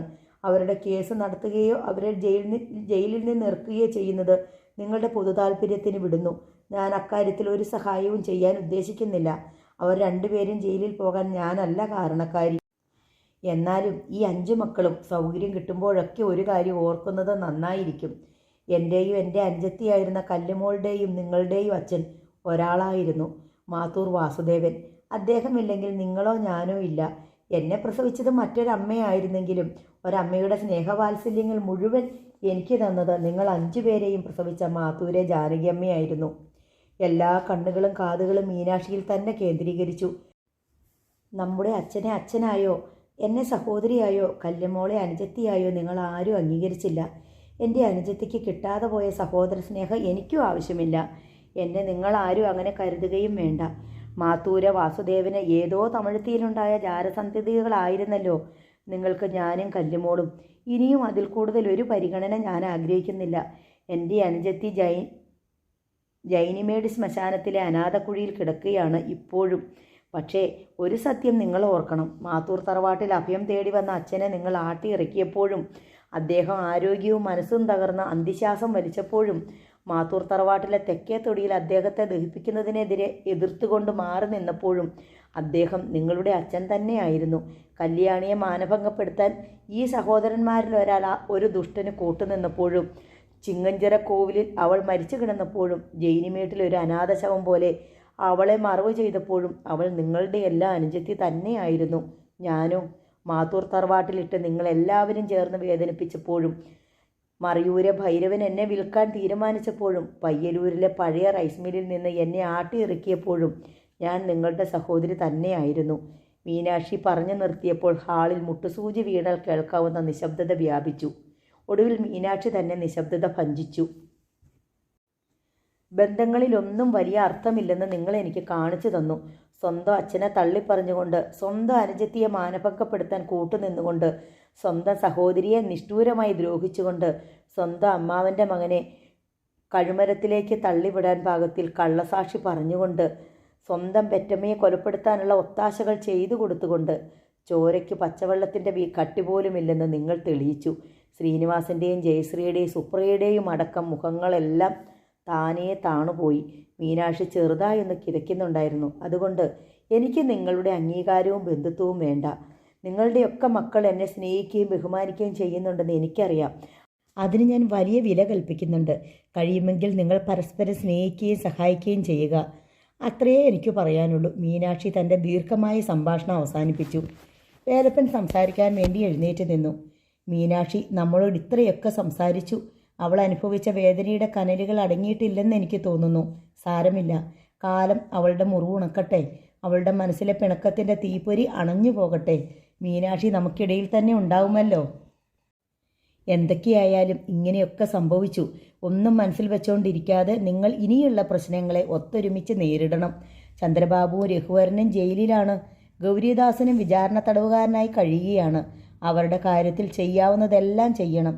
ഈ കുടുംബാംഗങ്ങളെല്ലാം ഇനിയും ഇതുപോലെ ഒത്തുകൂടുമ്പോൾ സന്തോഷത്തിൻ്റെയും സാഹോദര്യത്തിൻ്റെയും ഒരന്തരീക്ഷം ഉണ്ടാവണം. കഴിഞ്ഞതെല്ലാം സഹിച്ചും ക്ഷമിച്ചും ഒത്തൊരുമിച്ച് മുന്നോട്ട് പോകാനുള്ള ഒരു ഉൾപ്രേരണ എല്ലാവരിലും ഉണ്ടാവണം. ഒന്ന് നിർത്തിയിട്ട് വേലപ്പൻ എല്ലാവരെയും നോക്കി. പിന്നെ മീനാക്ഷിയുടെ നേർക്ക് ഒന്ന് നോക്കി. മീനാക്ഷിയുടെ വിവാഹത്തിന് നമ്മളെല്ലാവരും വീണ്ടും മനസ്സിൽ പരിഭവങ്ങളും പിണക്കവും ഇല്ലാതെ ആഹ്ലാദത്തോടെ ഒത്തുചേരുമെന്നാണ് എൻ്റെ പ്രതീക്ഷ. ഇത്രയേ പറയാനുള്ളൂ. വേലപ്പൻ സ്വസ്ഥാനത്തിരുന്നു. കാർത്തികേയൻ ഫയൽ അടച്ചു വെച്ചിട്ട് ഭക്ഷണം കഴിച്ചിട്ടേ എല്ലാവരും പിരിഞ്ഞു പോകാവൂ എന്ന് നിർദ്ദേശിച്ചു. പനങ്ങാട്ടിരിയിൽ ബലിക്കളമണിയുടെ കളത്തിനരികെ കാർ വന്നു നിന്നു. ഡോർ തുറന്ന് ദിനേശനും മീനാക്ഷിയും ഇറങ്ങി. കളത്തിൻ്റെ മുറ്റത്തേക്ക് കയറുമ്പോൾ മീനാക്ഷി ദിനേശനോട് ചോദിച്ചു, ഞങ്ങളെയും കൂട്ടിക്കൊണ്ട് ഇവിടെ വന്നത് ദിനേശേട്ടൻ ഓർക്കുന്നുണ്ടോ? 6 കൊല്ലം മുമ്പ്. ദിനേശൻ തലയാട്ടി. കളപ്പുരമുറ്റത്തെ പാറയിൽ കരിയിലുകൾ വീണ് കിടക്കുന്നു. പുരിയിടമാകെ കള കയറി മൂടിയിരുന്നു. കളപ്പുരം മിക്കവാറും ജീർണിച്ച് നശിച്ചിരുന്നു. എൻ്റെ കല്ലുമോളുടെ ജീവിതം ഇവിടെ അവസാനിച്ചു. പക്ഷേ ഞാൻ ഇവിടെ നിന്നാണ് തുടങ്ങിയത്. കല്യാണി മാനഭംഗപ്പെട്ട് കിടന്നതും ബലിക്കളം മണിയെ താൻ കൊലപ്പെടുത്തിയതും ദിനേശൻ ഓർമ്മിച്ചു. അവൻ അസ്വസ്ഥത തോന്നി. തിരിച്ചു പോകാം, അവൻ പറഞ്ഞു. മടക്കയാത്രയ്ക്ക് മുമ്പ് എനിക്ക് എല്ലാ സ്ഥലങ്ങളും ഒന്നുകൂടെ കാണണം, മീനാക്ഷി പറഞ്ഞു. അവർ തിരികെ കാറിൽ ചെന്ന് കയറി. ചിങ്ങഞ്ചിറയിലേക്കായിരുന്നു അവരുടെ യാത്ര. മൃഗബലി നടക്കുന്ന ദിവസമല്ലാത്തതിനാൽ ചിങ്ങഞ്ചിറ വിജനമായിരുന്നു. കല്യാണി മരിച്ചു കിടന്ന സ്ഥലം മീനാക്ഷി ദിനേശന് കാട്ടിക്കൊടുത്തു. കാറ്റോ ഇലയനക്കമോ ഇല്ലാതെ ചിങ്ങഞ്ചിറയും പരിസരവും നിശ്ചലമായി കിടന്നു. ഓളങ്ങളില്ലാത്ത ജലപ്പരപ്പ്. പടുകൂറ്റം ആൽമരങ്ങൾ സൃഷ്ടിച്ച ഇരുണ്ട തണലിൽ കരിയിലകൾ നിറഞ്ഞിരുന്നു. കല്ലടുപ്പ് കൂട്ടി ബലിമൃഗത്തെയും ബലിച്ചോറ് വേവിച്ചതിൻ്റെ പുകയും കരിയും പുരണ്ട ആൽമര ചുവടുകൾ. ഒരു നായി വന്ന് എത്തി നോക്കിയിട്ട് ഓടിമറഞ്ഞു. കളിവീടിൻ്റെ ചെറിയ മാതൃകകളും പാവകളും തൂക്കിയിട്ട് ആൽമരത്തിന് കീഴിലെ പ്രതിഷ്ഠയ്ക്ക് മുന്നിൽ മീനാക്ഷി കണ്ണുകൾ അടിച്ച് പ്രാർത്ഥനയോടെ ഏതാനും നിമിഷം നിന്നു. കാറിൽ നിന്നും എടുത്തുകൊണ്ടുവന്ന പൂച്ചണ്ട് അവൾ അനുജത്തിയുടെ ഓർമ്മയ്ക്കായി കോവിലിന് മുന്നിലെ കല്ലിന്മേൽ വെച്ചു. ഇനി പോകാം, അവൾ ദിനേശനോട് മന്ത്രിച്ചു. ജൈനിമേട് ശ്മശാനം. കല്യാണിയുടെ മൃതദേഹം അടക്കിയ മൺകൂന ഊർന്നു പോയിരുന്നെങ്കിലും മീനാക്ഷിക്ക് ആ സ്ഥലം ഹൃദിസ്ഥമായിരുന്നു. അനുജത്തിയുടെ ജീവിതം മുടുങ്ങിയ ആ ചെറു മൺകൂനയ്ക്ക് മുന്നിലും അവൾ തൊഴുകയ്യോടെ നിന്നു. കയ്യിൽ കരുതിയിരുന്ന തുവാലക്കിഴി അവൾ അഴിച്ചു. അതിനുള്ളിൽ ഒരു പിടി മണ്ണ് അവൾ സൂക്ഷിച്ച് വെച്ചിട്ടുണ്ടായിരുന്നു. ആ മണ്ണ് കയ്യിൽ വാരി അവൾ മൺകൂനയ്ക്ക് മീതെ വിതറി. എല്ലാം നോക്കി നിന്ന ദിനേശനോട് അവൾ പറഞ്ഞു, അന്ന് കല്ലുമോളുടെ ദേഹം അടക്കിയപ്പോൾ ഇവിടെ നിന്ന് വാരി സൂക്ഷിച്ച ഒരു പിടി മണ്ണാണിത്. അന്ന് എനിക്കിത് ഒരു പിടി മണ്ണായിരുന്നില്ല. ഒരു കൈക്കുടന്ന നിറയെ തീക്കനലുകളാണ് ഞാൻ വാരി സൂക്ഷിച്ചത്. ഇന്നത് കെട്ടടങ്ങി. അവളുടെ കുഴിമാടത്തിലേക്കുള്ള അർച്ചനയാണിത്. ശ്മശാനത്തിൽ നിന്നും മടങ്ങുമ്പോൾ അവൾ വീണ്ടും സംസാരിച്ചു. ഇനി എനിക്കിവിടെ ഒരു കല്ലറ പണിയണം, കല്ലുമോൾക്ക് വേണ്ടി. എന്നും തിരിച്ചറിയാൻ, എല്ലാ കാലത്തും ഓർമ്മിക്കാൻ. എനിക്ക് വല്ലപ്പോഴും ഇവിടെ വന്ന് അവളുടെ ആത്മശാന്തിക്ക് വേണ്ടി പ്രാർത്ഥിക്കാൻ. ദിനേശനൊന്നും മിണ്ടാതെ അവളെ നോക്കുക മാത്രം ചെയ്തു. അവൻ്റെ ഉള്ളിൽ കല്യാണിയെക്കുറിച്ചുള്ള ഓർമ്മകൾ വിഷാദം വിതറിക്കൊണ്ടിരുന്നു. ജാനകിയമ്മ മുങ്ങി മരിച്ച ചിറയിലും മീനാക്ഷി ദിനേശനെയും കൂട്ടി പോവുകയുണ്ടായി. ചിറയ്ക്ക് മുമ്പിൽ അവൾ തെല്ലുനേരം ധ്യാനലീനയായി നിന്നു. അമ്മ മരിച്ചുപോയെന്ന് ഇപ്പോഴും എനിക്ക് വിശ്വസിക്കാൻ കഴിയുന്നില്ല. അമ്മ എല്ലായ്പ്പോഴും എൻ്റെ കൂടെയുണ്ടായിരുന്നു. ഞാൻ ഓരോ ചുവട് വെക്കുമ്പോഴും അമ്മ എന്നെ വഴികാട്ടുന്ന പോലെ തോന്നിയിരുന്നു. അമ്മയും കല്ലുമോളുമായിരുന്നു പതറാതെ എന്നെ മുന്നോട്ട് നയിച്ച ശക്തി, മീനാക്ഷി പറഞ്ഞു. എനിക്കറിയാം മീനാക്ഷി, ജയിലിൽ നീ എന്നെ ആദ്യം കാണാൻ വന്നത് ഓർക്കുന്നുണ്ടോ? അന്ന് എനിക്ക് മനസ്സിലായി, ഞാൻ അതുവരെ കണ്ടിട്ടുള്ള മീനാക്ഷി ആയിരുന്നില്ല അതെന്ന്. ഏതോ ഒരു അദൃശ്യ ശക്തി, ജലിക്കുന്ന ഒരു ചൈതന്യം നിൻ്റെ ഉള്ളിൽ പ്രവർത്തിക്കുന്നുണ്ടെന്ന് എനിക്ക് തോന്നി. നിന്നെ തടയാൻ ആർക്കും കഴിയില്ലെന്നൊരു വെളിപാടുണ്ടായതുപോലെ. ഒടുവിലവർ മീനാക്ഷിയും ജാനകിയമ്മയും മാധവിയമ്മയും കൂടി താമസിച്ചിരുന്ന പഴയ റൈസ് മില്ലിൽ എത്തിച്ചേർന്നു. അതിൻ്റെ വാതിൽ അവൾ താക്കോലിട്ട് തുറന്നു. ആ വീടും പരിസരവും വൃത്തിയായും ഭംഗിയായും സൂക്ഷിച്ചിരുന്നു. ഇവിടെ ആരെങ്കിലും താമസിക്കുന്നുണ്ടായിരുന്നോ? ദിനേശൻ ചോദിച്ചു. ഇല്ല, ആഴ്ചയിൽ ഒരിക്കൽ വന്ന് എല്ലായിടവും അടിച്ചു തൂത്ത് വൃത്തിയാക്കിയിടാൻ ജോലിക്കാരെ ഏർപ്പാടാക്കിയിട്ടുണ്ട്. ഓരോ മുറികളിലും അവൾ ദിനേശൻ്റെ കൂടെ കയറി ഇറങ്ങി. ഇവിടെ വെച്ചാണ് ഞാൻ ഒരമ്മയുടെ സ്നേഹം എന്തെന്നറിഞ്ഞത്. അമ്മയുടെ കൈക്കുഞ്ഞായിരുന്നു ഞാൻ. അമ്മയുടെ മടിയിൽ കിടത്തി ലാളിച്ചു. ഒരു പിഞ്ചു പൈതലിനെ പോലെ കൊഞ്ചിച്ചു. എനിക്ക് വേണ്ടി അമ്മ എന്നോ മറന്നുപോയ താരാട്ടുകൾ പാടി. എനിക്ക് ഉരുളയുരുട്ടി തന്നു. എന്നെ അണിയിച്ചൊരുക്കി എല്ലായ്പ്പോഴും കൂടെ കൊണ്ടു നടന്നു. അമ്മ എന്നെ പ്രസവിച്ചില്ലെന്നു മാത്രം, എനിക്ക് മുലപ്പാൽ തന്നില്ലെന്നു മാത്രം. ആ ഒരൊറ്റ സങ്കടമേ ബാക്കിയുണ്ടായിരുന്നുള്ളൂ. അവസാനം അമ്മ എനിക്ക് വേണ്ടി അമ്മയുടെ ജീവൻ ബലിയർപ്പിച്ചു. മരണത്തിലും എൻ്റെ ജീവൻ കാത്തുരക്ഷിക്കാൻ വേണ്ടതൊക്കെ ചെയ്തിട്ടാണ് അമ്മ പോയത്. ചില്ലിട്ട് മാല ചാർത്തി ചുമരിൽ വെച്ചിരുന്ന ജാനകിയമ്മയുടെ വലിയ ഛായാചിത്രത്തിന് മുമ്പിൽ നിന്ന് അത് പറയുമ്പോൾ മീനാക്ഷിയുടെ കണ്ടമിടറി, മിഴികൾ തുളുമ്പി. ഇവിടെ ഒരു മന്ദിരം പണിയണം, ഇത് നിലനിർത്തിക്കൊണ്ട് തന്നെ, മീനാക്ഷി പറഞ്ഞു. മക്കൾ ഉപേക്ഷിച്ച് കളയുന്ന അമ്മമാർക്ക് വേണ്ടി. ദിനേശൻ അനുകൂലാർത്ഥത്തിൽ തലയാട്ടി. പുതുനഗരത്തിലെ മാളികക്കെട്ടിൻ്റെ മുറ്റത്ത് കാർ തയ്യാറായി കിടപ്പുണ്ട്. മീനാക്ഷി മുറ്റത്ത് നിന്ന് എല്ലാവരോടും യാത്ര പറയുകയാണ്. ഗോപിനാഥനും ദിനേശനും ശ്രീനിവാസനും ഗീതാമണിയും കൃഷ്ണകുമാരിയും രാഖിയും എല്ലാമുണ്ട്. മീനാക്ഷി തിരിച്ചു പോവുകയാണ് കോവൈപുത്തൂരിലേക്ക്. വീടിൻ്റെ താക്കോൽ അവൾ ഗോപിനാഥനെ ഏൽപ്പിച്ചു. എല്ലാം ഞാൻ പറഞ്ഞ പോലെ ഭംഗിയായി നോക്കി നടത്തണം. അവൾ ഗോപിനാഥനോടും ദിനേശനോടും അവസാനമായി യാത്ര പറഞ്ഞു. പിന്നെ കാത്തുകിടന്ന BMW കാറിൽ ചെന്ന് കയറി. കാർത്തികേയൻ്റെ സഫാരി സ്റ്റാർട്ടാക്കി നിർത്തിയിരിക്കുകയാണ്. മീനാക്ഷി മുറ്റത്ത് കാത്തു നിൽക്കുന്നവരെ നോക്കി കൈവീശി. കാർ മുന്നോട്ട് നീങ്ങി. പിന്നാലെ കാർത്തികേയൻ്റെ സഫാരി. പാടശേഖരത്തിന് നടുവിലെ നീണ്ട പാറയുടെ അങ്ങേയറ്റത്ത് ഗേറ്റിനപ്പുറം വാഹനങ്ങൾ മറയുന്നതുവരെ ഗോപിനാഥനും ദിനേശനും രാഖിയുമടക്കം സകലരും നോക്കി നിന്നു. ദിനേശൻ്റെ മനസ്സിലൊരു ശൂന്യത നിറഞ്ഞു. മീനാക്ഷി തിരിച്ചു വരുമോ എന്നൊരു ചോദ്യം ആ ശൂന്യതയിൽ മുഴങ്ങിക്കൊണ്ടിരുന്നു. മീനാക്ഷി പോയിക്കഴിഞ്ഞപ്പോൾ പുതുനഗരത്തിലെ മാളികക്കെട്ടിൽ ഒരു ശൂന്യത തളം കെട്ടി. ഇനി എന്താണ് ചെയ്യേണ്ടതെന്ന് ആർക്കും നിശ്ചയമില്ലാത്ത അവസ്ഥ. അത് ആഴ്ചകളോളം നീണ്ടു നിന്നു. ദിനേശൻ തൻ്റെ വീട്ടിലേക്ക് തിരിച്ചു പോയിരുന്നു. ഗോപിനാഥൻ അവൻ്റെ ചുമലിൽ കല്യാണി റൈസ് മില്ലിൻ്റെ ചുമതലകൾ ഇറക്കി വെച്ചിട്ട് പല്ലാവൂർക്ക് പോയി. അയാൾക്കവിടെ പിടിപ്പത് പണിയുണ്ടായിരുന്നു. നെല്ലിയാമ്പതിയിൽ നിന്ന് ആനന്ദക്കുറുപ്പ് തിരിച്ചെത്തിയിട്ടുണ്ട്. കൊച്ചി, തൂത്തുക്കുടി തുടങ്ങിയ തുറമുഖ നഗരങ്ങളിൽ വന്നു കിടക്കുന്ന മിഷനറികൾ ഏറ്റുവാങ്ങി കൊല്ലങ്കോട്ടേക്ക് എത്തിക്കുന്ന ജോലി അയാൾ തുടങ്ങിക്കഴിഞ്ഞിരുന്നു. അവസാന മിനുക്കുമണികൾ നടന്നുകൊണ്ടിരിക്കുന്ന മോഡേൺ റൈസ് മില്ലിൽ മിഷനറികൾ എറക്റ്റ് ചെയ്യാനുള്ള തൊഴിലാളികളും സാങ്കേതിക വിദഗ്ധരും എത്തിച്ചേർന്നിട്ടുണ്ട്. അതിൻ്റെ മേൽനോട്ടവും ചുമതലയുമെല്ലാം ആനന്ദക്കുറുപ്പും ഗോപിനാഥനും കൂടിയാണ് നിർവഹിക്കുന്നത്. ദിനേശൻ തൻ്റെ ജോലിയുമായി ഇണങ്ങി വരുന്നതേ ഉണ്ടായിരുന്നുള്ളൂ. മില്ലിൻ്റെ പ്രവർത്തനത്തിൽ അവനെ സഹായിക്കാൻ രാഖിയും ഉണ്ടായിരുന്നു. മീനാക്ഷിയുടെ കൂടെ ഉണ്ടായിരുന്ന കാലത്ത് മില്ലിൻ്റെ ദൈനംദിന നടത്തിപ്പ് ചുമതലകൾ എങ്ങനെ നടത്തണമെന്ന് അവളെ പരിശീലിപ്പിച്ചിരുന്നു. പകൽ സമയങ്ങളിൽ അവൾ ദിനേശനെ സഹായിക്കാൻ മില്ലിലുണ്ടാകും. വൈകുന്നേരം പുതുനഗരത്തിലേക്ക് തിരിച്ചു പോകും. അവിടെയും അവൾക്ക് ഉത്തരവാദിത്തങ്ങളുണ്ട്. മീനാക്ഷിയുടെ മാളികക്കെട്ടിലെ അന്തേവാസികളുടെ ക്ഷേമം അന്വേഷിക്കണം. അവരുടെ ഭക്ഷണകാര്യങ്ങളും മറ്റും ശ്രദ്ധിക്കണം. മാധവി അമ്മയെ പരിചരിക്കണം. മറ്റാരൊക്കെ സഹായത്തിനുണ്ടായാലും രാഖിയുടെ കൈ തന്നെ വേണം എല്ലാ കാര്യത്തിനും. മാധവി അമ്മയ്ക്ക് അതൊരു ശാഠ്യമാണ്. രാഖി അത് വകവെച്ച് കൊടുക്കുകയും ചെയ്തിരിക്കുന്നു. പുതുനഗരത്തിലെ മാളികക്കെട്ടിൻ്റെ ഭരണച്ചുമതല രാഖിക്കാണ്. അവളത് ഭംഗിയായി നിറവേറ്റിപ്പോന്നു. ആളുകളോട് വിനയത്തോടെയും സ്നേഹ ബഹുമാനങ്ങളോടെയും പെരുമാറാൻ മാത്രമല്ല, നിലയ്ക്ക് നിർത്തേണ്ടവരെ എങ്ങനെ നിർത്താനും മീനാക്ഷി അവളെ പഠിപ്പിച്ചിരുന്നു. ഏതെങ്കിലും വാടക വീട്ടിലേക്ക് തൽക്കാലം താമസം മാറ്റിയിട്ട് കൊല്ലങ്കോട്ട് തന്നെ അല്പം സ്ഥലം വാങ്ങി വീട് വെച്ചാലോ എന്ന് ശ്രീനിവാസൻ ആലോചിച്ചു. കൃഷ്ണകുമാരിക്കും അത് സമ്മതമായിരുന്നു. എന്തായാലും വീട് കൂടിയേ കഴിയൂ. പുതുനഗരത്തിലെ മാളികക്കെട്ടിൽ എല്ലാ കാലവും താമസിക്കാൻ മീനാക്ഷി സമ്മതിച്ചെന്ന് വരില്ല. ഗീതാമണി അംബികയെയും കൂട്ടി ജയിലിൽ പോയി തൻ്റെ ഭർത്താവിനെ സന്ദർശിച്ചു. വീട് പണിയാനൊന്നും പോവണ്ട, അല്പം നിലവും ഒരു വീടും കൂടി വിലയ്ക്ക് വാങ്ങാൻ കിട്ടുമോ എന്ന് നോക്ക്, ചന്ദ്രബാബു പറഞ്ഞു. ശ്രീനിയേട്ടൻ സ്ഥലം വാങ്ങി വീട് പണിയാനാണ് ആലോചന, ഗീതാമണി പറഞ്ഞു. നമ്മൾ അവരെ നോക്കണ്ട. മീനാക്ഷി കുറച്ച് പണം തന്നു. നമുക്കത്രയും കിട്ടാനൊന്നും ഇല്ല. ആ പണം വെച്ച് അഹങ്കാരം കാണിക്കണ്ട. അല്ലെങ്കിലും നിനക്ക് വീട് പണിയെപ്പറ്റി എന്തറിയാം? ഞാനാണെങ്കിൽ ജയിലിനുള്ളിലും. ബാബുവേട്ടൻ എന്നും ജയിലിൽ കിടക്കുമോ? പുറത്തോട്ട് ഇറങ്ങില്ലേ എന്ന്? കേസ് ഇതുവരെ വിസ്തരിച്ച് തീർന്നിട്ടില്ല. തീർന്നാലും ശിക്ഷ ഉറപ്പാ. ലൈസൻസ് ഇല്ലാത്ത തോക്ക് കൈവശം വെച്ചത് ഭയങ്കര കുറ്റകൃത്യമാണ്. അതുകൂടാതെയാണ് ഒരാളെ വെടിവെച്ച് കൊലപ്പെടുത്താൻ ശ്രമിച്ചതിനുള്ള ശിക്ഷ. അതിന് സാക്ഷികളും വേണ്ടുവോളമുണ്ട്.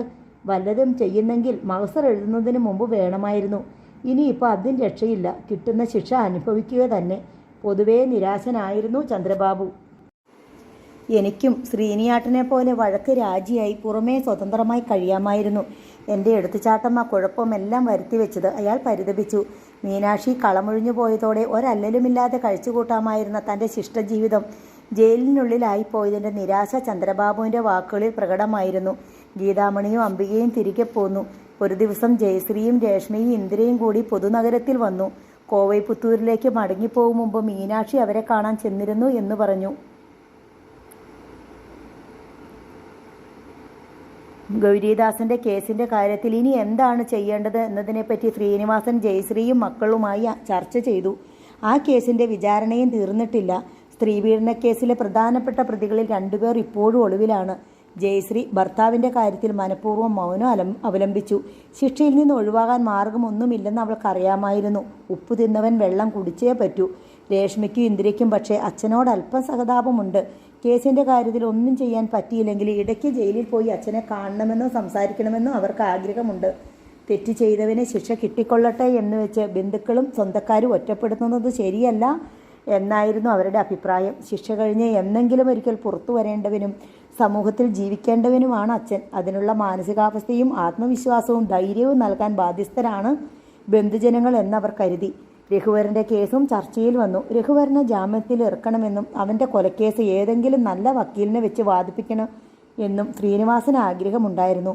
പക്ഷേ തനിച്ച് താങ്ങാൻ വയ്യ അതിൻ്റെ ചെലവുകൾ. ശ്രീനിവാസൻ ജയിലിൽ പോയി ചന്ദ്രബാബുവിനെ കണ്ട് സംസാരിച്ചു. അവൻ്റെ കാര്യത്തിൽ എന്തെങ്കിലും ചെയ്യണം. നമുക്ക് വീട് വെച്ചില്ലെങ്കിലും കുഴപ്പമില്ല. ഒരു വീടുണ്ടാവണത് വരെ പുതുനഗരത്തിൽ താമസിക്കാൻ മീനാക്ഷി അനുവദിച്ചിട്ടുണ്ടല്ലോ, ചന്ദ്രബാബു പറഞ്ഞു. കൊലക്കേസാണ്. ഒരു വക്കീലിനെ വെച്ച് കേസ് നടത്തണമെങ്കിൽ ചെറിയ തുകയൊന്നും പോരാ, ശ്രീനിവാസൻ ഓർമ്മിപ്പിച്ചു. പണത്തിൻ്റെ വിലയും വിലയില്ലായ്മയും കണ്ടവരല്ലേ ശ്രീനിയേട്ടാ നമ്മൾ. ഒരിക്കൽ ആരായിരുന്നു നമ്മൾ? എത്രയോ ലക്ഷക്കണക്കിന് രൂപ നമ്മുടെ കയ്യിൽ കൂടി ചോർന്നുപോയി. മനുഷ്യർ തമ്മിലുള്ള ബന്ധങ്ങൾക്ക് മാത്രം നമ്മൾ വില വെച്ചില്ല. അച്ഛനെ അച്ഛനായി കണ്ടും അമ്മയെ അമ്മയായി കണ്ടും വേണ്ടത്ര വില വെച്ചില്ല നമ്മൾ. മറുവശത്ത് ഈട് വെക്കാൻ നമ്മുടെ കയ്യിൽ പണമുണ്ടായിരുന്നു. സഹോദരിയെ അങ്ങനെ കാണാൻ പറ്റാതെ പോയതും അതുകൊണ്ടാണ്. ശ്രീനിവാസന് മനസ്സിലായി അനുജൻ പറയുന്നത് ശരിയാണ്. പണത്തിൻ്റെ അഹങ്കാരം കണ്ണിലെ തിമിരമാകുന്നു. അപ്പോൾ കാഴ്ചശക്തി കുറയുന്നു, കേൾവിശക്തി നശിക്കുന്നു. എന്നിട്ട് ആ പണം നമ്മളെ രക്ഷിച്ചോ? ഇല്ല. ചന്ദ്രബാബു തുടർന്നു. പണം കൊണ്ട് കളിച്ചാൽ നമ്മളല്ല, പണമേ ജയിക്കൂ എന്ന് അവൾ തന്നെ കാണിച്ചു തന്നു. നമ്മളെല്ലാം നിസ്സഹാരായി പോകും. അതേസമയം ബന്ധങ്ങൾ പുലർത്താനും നിലനിർത്താനും പണത്തിൻ്റെ ധാരാളിത്തം ഒന്നും വേണ്ടെന്നും അവൾ തെളിയിച്ചു തന്നില്ലേ? നമ്മുടെ മക്കളെയൊന്നും അവൾ പണം കൊടുത്തല്ല വശീകരിച്ചത്, സ്നേഹം കൊടുത്താ. അതുകൊണ്ട് ഏതു നിർണായക പ്രതിസന്ധിയിലും അവർ അവളുടെ കൂടെ നിന്നു. നമ്മളെ നമ്മുടെ മക്കൾ ദ്വേഷിക്കുക പോലും ചെയ്തു. ഞാൻ എന്ത് ചെയ്യണമെന്നാ നീ പറയുന്നത്? തകർന്നുപോയ നമ്മുടെ കുടുംബത്തിൻ്റെ ബന്ധുബലം ഉറപ്പാക്കാൻ നോക്കണം. പണം എത്ര ചെലവായാലും വേണ്ടില്ല, എല്ലാവരും ഒത്തൊരുമയോടെ നിൽക്കുന്നത് തന്നെയാണ് ഏറ്റവും വലിയ ശക്തി. ശ്രീനിവാസൻ അടുത്ത ദിവസം ഗോപിനാഥൻ്റെ വീട്ടിൽ ചെന്നു. ഇതിനിടെ ഗോപിനാഥനുമായി പലവട്ടം ഇടപെടേണ്ടി വന്നുവെങ്കിലും ഒരു സ്വകാര്യ പ്രശ്നമായി അയാളെ സമീപിച്ചപ്പോൾ ശ്രീനിവാസന് കുറച്ചിലും വിഷമവും തോന്നി. ഈ മനുഷ്യനെയും കുടുംബത്തെയും ദ്രോഹിച്ചതിന് കണക്കില്ല. ഇദ്ദേഹത്തിൻ്റെ മകനെ കൊലപ്പുള്ളിയാക്കാനും ഒടുക്കം തൂക്കുമരത്തിലേക്ക് നയിക്കാനും കൂട്ടുനിന്നവനാണ് ഗോപിനാഥൻ. പക്ഷേ യാതൊരു മുഷിവും പ്രകടിപ്പിച്ചില്ല. സ്നേഹത്തോടെ വീട്ടിനുള്ളിലേക്ക് ശ്രീനിവാസനെ സ്വീകരിച്ചു. കൗസല്യ അയാൾക്ക് ചായ നൽകി. വീർപ്പുമുട്ടിക്കൊണ്ടാണ് ശ്രീനിവാസൻ ഇരുന്നത്. ഒടുവിൽ അയാൾ എഴുന്നേറ്റ് മനസ്സിൻ്റെ വിങ്ങൽ മറയ്ക്കാതെ തന്നെ പറഞ്ഞു, ഗോപിമാമൻ ക്ഷമിക്കണം, ഞാൻ ഒരുപാട് ദ്രോഹിച്ചിട്ടുണ്ട്. സഹായിക്കേണ്ട സമയത്താണ് അത് ചെയ്തത്. ചെയ്യാൻ പാടില്ലായിരുന്നു. അന്നത്തെ നെഞ്ചൂക്കുകൊണ്ടും പണത്തിൻ്റെ അഹങ്കാരം കൊണ്ടും അത് മനസ്സിലായില്ല. ഞങ്ങൾ കാരണം ഗോപിമാമൻ്റെ കുടുംബം അനുഭവിക്കേണ്ടി വന്ന കഷ്ടതകൾക്ക് കണക്കില്ലെന്നറിയാം. ഗോപിനാഥൻ്റെ കണ്ണ് നിറഞ്ഞു. എന്നോടല്ല നീ ക്ഷമ ചോദിക്കേണ്ടത്. ദാ ചായ്പിൽ ഒരുത്തൻ ഇരിപ്പുണ്ട്, എൻ്റെ മകൻ. അവനെ ജയിലിൽ കയറ്റിയത് പോട്ടെ, അവൻ്റെ അഹങ്കാരത്തിൻ്റെ ശിക്ഷ. പക്ഷേ തൂക്കുമരത്തിൻ്റെ നിഴലിലിട്ട് അവനെ തീ തീറ്റിയതും നരകിപ്പിച്ചതും രഘുവരൻ്റെ മൊഴിയായിരുന്നു. നിങ്ങളാണ് അവനെ അതിന് പ്രേരിപ്പിച്ചത്. എന്നിട്ട് അതിന് വമ്പിച്ച പ്രതിഫലവും വാങ്ങിക്കൊടുത്തു. ബലിക്കളം സുരേന്ദ്രൻ്റെ മകളെ തന്നെ. എന്നിട്ട് അത് നിലനിന്നോ? ഇല്ല. ഒടുക്കം അയാളുടെ തന്നെ ജീവൻ എടുക്കേണ്ടി വന്നു. ബലിക്കളം സുരേന്ദ്രനുമായുള്ള ബന്ധം വലിയ ബലമുള്ള കോട്ടയാണെന്നല്ലേ നീയും ബാബുവും കരുതിയത്? എന്നിട്ട് ആ കോട്ട ആപത്ത് നേരത്ത് നിങ്ങളെ കാത്തു രക്ഷിച്ചോ? സ്വയം രക്ഷിക്കാൻ പോലും ആ കോട്ടയ്ക്ക് കഴിഞ്ഞില്ല. ചതിച്ചും വഞ്ചിച്ചും കൈകോർക്കുന്ന ഒരു ബന്ധവും നിലനിൽക്കില്ല ശ്രീനിവാസ. നേരിനേ ജയമുള്ളൂ. സ്വന്തം അമ്മയെ കൊന്നവനുമായി നടത്തിയ ബിസിനസ്സും സ്ഥാപിച്ച ബന്ധവും ഒടുവിൽ എവിടെ എത്തി? ആരെ രക്ഷിക്കാൻ വേണ്ടി നിലകൊണ്ടുവോ? സ്വന്തം സഹോദരിയുടെയും അമ്മയുടെയും രക്തം ആർക്കു വേണ്ടി ബലി കൊടുത്തുവോ? അവൻ്റെ നെഞ്ചിലേക്ക് തന്നെ കടാര കുത്തിയിർക്കേണ്ടി വന്നത് വെറുമൊരു യാദൃശ്ചിക സംഭവം മാത്രമാണെന്ന് നീ കരുതുന്നുണ്ടോ? അല്ല. നിന്റെ അനുജൻ്റെ കയ്യിൽ കടാര പിടിപ്പിച്ച് നിഗ്രഹാസക്തി കൊടുത്ത് അങ്ങോട്ടയച്ച ഒരു നിയമം ആരുമറിയാതെ ഈ ലോകത്ത് നടമാടുന്നുണ്ട്. നേരിൻ്റെ നിയമം. പലരും വിധിയെന്ന് പറയും. ശരിയായ അർത്ഥം കർമ്മഫലം. ഗോപിനാഥൻ പറഞ്ഞു നിർത്തി. ശ്രീനിവാസൻ ദിനേശൻ്റെ മുറിയിലേക്ക് കടന്നു ചെന്നു. അവൻ കിടക്കുകയായിരുന്നു. ശ്രീനിവാസനെ കണ്ട് എഴുന്നേറ്റു. ശ്രീനിവാസൻ അവൻ്റെ കരം ഗ്രഹിച്ച് ക്ഷമായാചന നടത്തി. ക്ഷമിക്കണം ദിനേശ, നിന്നെ ദ്രോഹിച്ചതിനൊക്കെ മാപ്പ് ചോദിക്കുക. എൻ്റെ അനുജന്മാർക്കും കൂടി വേണ്ടി. അവർ ജയിലിലായി പോയല്ലോ. നിനക്കവനോട് മനസ്സിൽ ശത്രുത കാണും. നിന്റെ ജീവിതം തകർക്കാൻ കൂട്ടുനിന്നവരാ ഞങ്ങളെല്ലാം. എന്നാലും പറയുക, മനസ്സുകൊണ്ടെങ്കിലും നീ അവർക്ക് മാപ്പ് കൊടുക്കണം. എന്നോട് ആരും ക്ഷമ ചോദിക്കേണ്ട ശ്രീനിയേട്ടാ. ഒരു കാലത്ത് ജയിലറയ്ക്കുള്ളിലിട്ട് ഞാൻ എൻ്റെ മനസ്സുകൊണ്ട് നിങ്ങളെയെല്ലാം ചവിട്ടി അരച്ചിട്ടുണ്ട്. നിങ്ങളുടെ മുഖത്ത് കാർക്കിച്ച് തുപ്പിയിട്ടുണ്ട്. ചാട്ടവാറിനടിച്ചിട്ടുമുണ്ട്. പക്ഷേ ഇപ്പോഴെനിക്കറിയാം എൻ്റെ തെറ്റിൻ്റെ ഫലമാണ് ഞാൻ അനുഭവിച്ച ശിക്ഷയെന്ന്. ഒരു ജീവനെടുക്കാൻ എനിക്ക് എന്താ അവകാശം? ജീവൻ്റെ വില എന്താണെന്ന് ജയിലിൽ കഴിഞ്ഞ 6 വർഷം കൊണ്ട് എനിക്ക് ബോധ്യപ്പെട്ടു. നിങ്ങളെല്ലാവരും ഒരു കാര്യം ഓർത്താൽ മതി. 6 കൊല്ലം മുമ്പ് കൊല്ലങ്കോട്ട് വന്നിറങ്ങിയ ഒരു അനുജത്തി ഉണ്ടായിരുന്നു നിങ്ങൾക്ക്. സ്വന്തം അച്ഛൻ്റെ തറവാടും ദേശവും ബന്ധുക്കളെയും ഏട്ടന്മാരെയൊക്കെ കാണാനും അവരോടൊപ്പം ജീവിക്കാനും കൊതിച്ച അവൾ വന്നത്. പിന്നെ 2 പെൺമക്കളെ അനാഥരായി വിട്ടിട്ട് ആശുപത്രിയിൽ കിടന്ന് നെഞ്ചിരുകി മരിച്ച ഒരച്ഛനും ഉണ്ടായിരുന്നു നിങ്ങൾക്ക്. അവരെ വല്ലപ്പോഴും സ്മരിക്കുക. ഒരാഴ്ചയ്ക്ക് ശേഷം ഗോപിനാഥനും ശ്രീനിവാസനും കൂടി സബ് ജയിലിൽ പോയി രഘുവരനെ സന്ദർശിച്ചു. വളരെ നിർബന്ധിച്ചിട്ടും ജാമ്യാപേക്ഷയിൽ ഒപ്പിടുവാൻ അവൻ തയ്യാറായില്ല. രഘുവരന് ജാമ്യം വേണ്ട. കൊല്ലങ്കാട്ടേക്ക് അവന് മടങ്ങണ്ട. ജീവിതം അവനെയും അവൻ ജീവിതത്തെയും വെറുത്തു പോയിരുന്നു. ആരെയെങ്കിലും കേസിൻ്റെ വക്കാലത്ത് ഏൽപ്പിക്കാനും അയാൾ തയ്യാറായില്ല. എനിക്ക് സർക്കാർ തരും വക്കീലിനെ. അയാൾക്ക് അങ്ങേയറ്റം ശ്രമിച്ചാൽ എന്നെ തോൽപ്പിക്കാനല്ലേ പറ്റൂ. എപ്പോഴേ തോറ്റുപോയവനാ ഞാൻ. കോടതിയിൽ ഹാജരാക്കിയപ്പോൾ ജഡ്ജി എന്നോട് ചോദിച്ചു, കുറ്റപത്രത്തിൽ പറഞ്ഞിരിക്കുന്ന കുറ്റം ചെയ്തിട്ടുണ്ടോയെന്ന്. ഉണ്ടെന്ന് തന്നെ ഞാൻ മറുപടിയും പറഞ്ഞു. ഇനിയും അത് തന്നെ പറയും. പ്രോസിക്യൂഷൻ വക്കീൽ ചോദിച്ചാലും എനിക്ക് വേണ്ടി ഏർപ്പെടുത്തുന്ന വക്കീൽ ചോദിച്ചാലും കോടതി ചോദിച്ചാലും ഇത് തന്നെ പറയും. വെറുതെ എനിക്ക് വേണ്ടി ആരും ബുദ്ധിമുട്ടണ്ട. ഗോപിനാഥനും ശ്രീനിവാസനും എത്ര ശ്രമിച്ചിട്ടും രഘുവരൻ വഴങ്ങിയില്ല. സാരമില്ല ശ്രീനി, കുറേക്കാലം കഴിയുമ്പോൾ അവനും മനമാറ്റം വരും. കൊല്ലങ്കാട്ടേക്ക് മടങ്ങുമ്പോൾ ശ്രീനിവാസനെ ഗോപിനാഥൻ സമാധാനിപ്പിച്ചു. കാറിൻ്റെ ഹോൺ ശബ്ദം കേട്ട് ഗോവിന്ദൻകുട്ടി വരാന്തയിൽ ഇറങ്ങി വന്നു. ഒന്നിനു പിറകെ ഒന്നായി 3 വാഹനങ്ങൾ ഇലക്ട്രിക്കൽ ടവറിനടുത്ത് ഇക്ഷുമതിപ്പുഴയുടെ പാലം കടന്ന് ചേപ്പിലോട്ട് നിന്നും ആ വാഹനങ്ങൾ തൻ്റെ വീടിന് നേർക്ക് തിരിയുന്നു. ഗോവിന്ദൻ ചന്ദ്രികയെ വിളിച്ചു. ചന്ദ്രിക പുറത്തേക്ക് പോകാൻ വേഷം മാറുകയായിരുന്നു. ഉച്ചയ്ക്ക് പാലക്കാട്ട് വെച്ചൊരു മീറ്റിംഗ് ഉണ്ട്. ചന്ദ്രിക വരാന്തയിൽ ഇറങ്ങുമ്പോഴേക്കും വാഹനങ്ങളെല്ലാം മുറ്റത്തെത്തിക്കഴിഞ്ഞു. ആദ്യം ഗോപിനാഥനാണ് കാറിൽ നിന്നിറങ്ങിയത്. പിറകെ ശ്രീനിവാസൻ, കൃഷ്ണകുമാരി, ഗീതാമണി, അംബിക. അടുത്ത കാറിൽ നിന്ന് ദിനേശൻ, രാഹുൽ, ദിലീപൻ തുടങ്ങിയവർ. ആതിര, അംബിക, നയന, ജയശ്രീ, രേഷ്മ, ഇന്ദിര തുടങ്ങിയവരും ഉണ്ടായിരുന്നു. ഏറ്റവും ഒടുവിൽ മാധവിയമ്മയെയും രാഖി താങ്ങിപ്പിടിച്ചിറക്കി. മാത്തൂർ കുടുംബം മുഴുവൻ തൻ്റെ മുറ്റത്ത്. ചന്ദ്രികയുടെ കണ്ണു നിറഞ്ഞു. ചന്ദ്രിക പെറ്റുവീണ് ജനിച്ചു വളർന്ന ആ കുടുംബം ഊരുവിലക്കും സമുദായ ഭ്രഷ്ടം കൽപ്പിച്ചവരെ പുറത്താക്കിയിട്ട് 51 വർഷങ്ങൾ കടന്നുപോയിരുന്നു. മണിമേഖല ഒരു ആൺകുട്ടിയെ പ്രസവിച്ചു. ഹോസ്പിറ്റലും പിന്നീട് വീട്ടിലും അവൾക്ക് തുണയായി കൃഷ്ണകുമാരി തന്നെ പോയി നിന്നു. കുഞ്ഞിൻ്റെ 28 കെട്ട് കുടുംബക്കാരെല്ലാം ചേർന്ന് ഗംഭീര ആഘോഷമാക്കി മാറ്റി. അടുത്ത ഊഴം ആതിരയ്ക്കെന്ന് കളിയാക്കി എല്ലാവരും ആ ആഘോഷം പിരിഞ്ഞു. ആതിരയ്ക്ക് അത് 4-ാം മാസമായിരുന്നു. ചന്ദ്രബാബുവിൻ്റെയും ശ്രീനിവാസിൻ്റെയും വിഹിതങ്ങൾ ഒന്നു ചേർത്ത് ഒരു വീട് പയ്യലൂരിൽ തന്നെ വാങ്ങി. ശ്രീനിവാസനും കൃഷ്ണകുമാരിയും ഗീതാമണിയും അംബികയും ഒന്നിച്ച് ആ വീട്ടിൽ പുനരധിവാസം തുടങ്ങി. അംബിക ഇടയ്ക്ക് മുടങ്ങിപ്പോയ വിദ്യാഭ്യാസം പുനരാരംഭിച്ചു. അവൾ കോളേജിൽ പോയി തുടങ്ങി. കൊല്ലങ്കോട് ദേശത്ത് വീണ്ടും മഴമേഘങ്ങൾ വന്നു. കാറ്റിൻ്റെയും ഇടിമിന്നലുകളുടെയും അകമ്പടിയോടെ മഴ പെയ്തു. അത് മഴക്കാലത്തിൻ്റെ ആരംഭം കുറിച്ചു. പിന്നീട് ചിറകളും പുഴകളും നിറഞ്ഞു കവിഞ്ഞു. പിന്നെ വേനൽക്കാലം വന്നു. അക്കല്ലവും കൊല്ലങ്കോട് ദേശത്ത് പല തറവാടുകളിലും കണ്ണിയാർ കളി അരങ്ങേറി. നെന്മാറവേലയും വന്നുപോയി.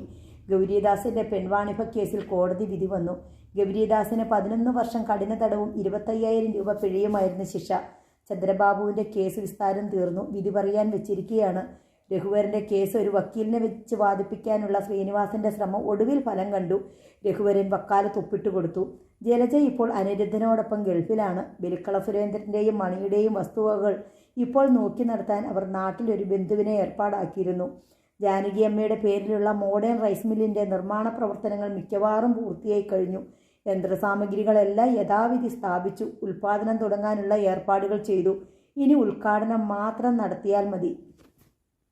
കോവൈപുത്തൂരിൽ രാമച്ചെട്ടിപ്പാളയത്തുള്ള സുബ്ബയ്യ ഗൗണ്ടറുടെ പഴയ പരമ്പരാഗത മാതൃകയിൽ പണി കഴിപ്പിച്ച വലിയ വീടിൻ്റെ ഇരുമ്പ് ഗേറ്റിന് മുന്നിൽ വാഹനങ്ങൾ നിന്നു. 4 കാറുകൾ ഒന്നിനു പിറകെ ഒന്നായി വിശാലമായ വീട്ടുമുറ്റത്തേക്ക് കടന്നു വരുന്നത് മീനാക്ഷി അർത്ഥവൃത്താകൃതിയിലുള്ള മട്ടുപ്പാവിൽ നിന്ന് കണ്ടു. വാഹനങ്ങളിൽ വന്നവർ ഡോർ തുറന്നിറങ്ങി. ശ്രീനിവാസനും കൃഷ്ണകുമാരിയും രാഹുലും മണിമേഖലയും കുഞ്ഞും നയനയും, ആതിരയും ദിലീപനും അംബികയും ഗീതാമണിയും, ചന്ദ്രികയും ഗോവിന്ദനും പ്രമോദും ഭാര്യയും കുട്ടിയും, ഗോപിനാഥനും കൗസല്യയും ശ്രീജയും രാഖിയും ഗൗരിയും വിനോദും, ജയശ്രീയും രേഷ്മയും ഇന്ദിരയും, ഒടുവിൽ മാത്തൂർ മാധവിയമ്മയും. ദിനേശേട്ടൻ എവിടെയെന്ന് മീനാക്ഷിയുടെ കണ്ണുകൾ ആൾക്കൂട്ടത്തിനിടയിൽ തിരഞ്ഞു. ദിനേശനെ മാത്രം കാണാനില്ല. വാഹനങ്ങൾ മലയിറങ്ങുകയാണ്. ഏറ്റവും മുന്നിൽ മീനാക്ഷിയുടെ കാർ. അതിനു പിന്നിൽ കൊല്ലങ്കോട്ടു നിന്നും വന്ന 3 കാറും 1 ജീപ്പും. ഏറ്റവും പിന്നിൽ കാർത്തികേയൻ്റെ ടാറ്റ സഫാരി. ശിരുവാണിയിൽ പോയിട്ട് മടങ്ങുകയാണവർ. ആലാന്തുറയിലും മാതമ്പട്ടിയിലും കാളിയമ്പാളത്തുമുള്ള തൻ്റെ മുന്തിരിത്തോട്ടങ്ങൾ തൻ്റെ കുടുംബക്കാർക്ക് കാട്ടിക്കൊടുക്കാൻ ഇറങ്ങി തിരിച്ചതായിരുന്നു മീനാക്ഷി. അവർ രാമച്ചെട്ടിപ്പാളയത്ത് മടങ്ങിയെത്തുമ്പോഴേക്കും സന്ധ്യയായി. ജാനകിയമ്മയുടെ പേരിലുള്ള മോഡേൺ റൈസ് മിൽ പ്രവർത്തന സജ്ജമായിരിക്കുന്നു. അതിൻ്റെ ഉദ്ഘാടനത്തിന് മീനാക്ഷിയെ ക്ഷണിക്കാനാണ് എല്ലാവരും കൂടി എത്തിച്ചേർന്നിരിക്കുന്നതെന്ന് ശ്രീനിവാസൻ പറഞ്ഞു. അതിനെന്താ, ഞാൻ വരാം. പക്ഷേ ഉദ്ഘാടനം നടത്തുന്നത് ഞാനല്ല, അച്ചമ്മയായിരിക്കണം. മീനാക്ഷിയുടെ അഭിപ്രായം എല്ലാവരും കൈയടിച്ചു പാസാക്കി. കോവൈപുത്തൂരിലെ തണുത്ത രാത്രി. കുടുംബാംഗങ്ങൾ മട്ടുപ്പാവിൽ സൊറ പറഞ്ഞിരിക്കെ ഗോപിനാഥൻ മീനാക്ഷിയെ വിളിച്ചുകൊണ്ട് അവളുടെ മുറിയിലേക്ക് ചെന്നു. എനിക്കൊരു കാര്യം പറയാനുണ്ട്. അയാൾ മുഖവരിയിട്ടു. ഇങ്ങനെ നിന്നാ മതിയോ? നിനക്കൊരു കല്യാണം വേണ്ടേ? മീനാക്ഷിയുടെ മുഖം അരുണാഭമായി. വേണം, വേണ്ടെന്നാരും പറഞ്ഞില്ലല്ലോ. അവൾ സൗമ്യമുദ്രമായി പുഞ്ചിരിച്ചു. ആരെയെങ്കിലും കണ്ടുവച്ചിട്ടുണ്ടോ? ഉണ്ടെങ്കിൽ ഞങ്ങളെല്ലാവരും കൂടി അത് നടത്തിത്തരും, ആഘോഷമായിട്ട്. ഇല്ലെങ്കിൽ അവൾ കുസൃതിയോടെ അയാളെ നോക്കി. ഞാനൊരാലോചന മുന്നോട്ട് വയ്ക്കും. അവിവേകമായി പോയെങ്കിൽ പുറത്തേക്കണം. ഗോപിമാമൻ പറയേ. ദിനേശനെ ഇഷ്ടമാണെങ്കിൽ നിനക്ക് തന്നേക്കാം. പറഞ്ഞത് അഹങ്കാരമായി പോയെങ്കിൽ ക്ഷമിച്ചേക്കുക. ദിനേശേട്ടനെ ആരും എനിക്ക് വിട്ടുതരണ്ട. ആർക്കും അതിന് അധികാരമില്ല. കാരണം ദിനേശേട്ടൻ എൻ്റേതാണ്. ഞാനാണ് ഉയിര് വീണ്ടെടുത്തുകൊണ്ട് മോചിപ്പിച്ചെടുത്തത്. ദിനേശേട്ടനെ മറ്റാർക്കെങ്കിലും വിട്ടുകൊടുക്കണമെങ്കിൽ എന്നോട് ചോദിക്കണം. ഗോപിനാഥൻ കണ്ണിമയ്ക്കാതെ അവളുടെ മുഖത്തേക്ക് തന്നെ ഉറ്റുനോക്കി. എന്നെ വേണോന്നറിയാനാ ഞാൻ ഇത്രയും നാൾ കാത്തിരുന്നത്. അവളുടെ ഒച്ച താണു. ഞാൻ കോവൈപുത്തൂരിലെ ഒരു തമിഴത്തി പെണ്ണിനുണ്ടായ മകളാണ്. അച്ഛൻ അമ്മയെ നേരാവണ്ണം കല്യാണം കഴിച്ചിരുന്നില്ല. മാത്തൂര് കുടുംബത്തിൽ തമിഴത്തിപ്പെണ്ണ് 25 കൊല്ലം മുമ്പേ വെറുക്കപ്പെട്ടവളാണല്ലോ. കൊല്ലങ്കോട് ദേശത്ത് അവൾ സ്വീകാര്യയല്ലല്ലോ. ഗോപിനാഥൻ വന്ന് അവളുടെ കൈ പിടിച്ചു. നിന്നെ കൂട്ടിക്കൊണ്ടു പോകാൻ വേണ്ടിയാ ഞങ്ങളെല്ലാവരും കൂടി വന്നത്. ഇതാര് പറയും, എങ്ങനെ പറയുമെന്നേ സംശയമുണ്ടായിരുന്നുള്ളൂ. അതുകൊണ്ടാ ദിനേശൻ പോരാഞ്ഞതും. അവസാനം കുറി വീണത് എനിക്ക്. നീ ഏതോ ഒരു തമിഴ്ത്തി പെണ്ണായിട്ടല്ല നാളെ കൊല്ലങ്കോട്ടേക്ക് തിരിച്ചു പോകുന്നത്. മാത്തൂർ വാസുദേവൻ്റെയും ജാനകിയുടെയും മകളായിട്ട്. മീനാക്ഷിയുടെ നോട്ടം ഏതോ വിദൂരതയിലേക്ക് നീണ്ടു. അവളുടെ മനസ്സ് ഒരു കുഞ്ഞിനെ പോലെ ഓടി അച്ഛൻ്റെയും രണ്ടമ്മമാരുടെയും കാൽച്ചൂട്ടിൽ ചെന്ന് നിന്നു. കണ്ണിൽ വെള്ളം നിറയുന്നത് ഗോപിമാമൻ കാണാതിരിക്കാൻ അവൾ മുഖം കുനിച്ചു. എല്ലാ സഹകരണത്തിനും എല്ലാവരോടും ഹൃദയം നിറഞ്ഞ നന്ദി. പുതിയൊരു കഥയുമായി നമുക്ക് വീണ്ടും കാണാം. നന്ദി.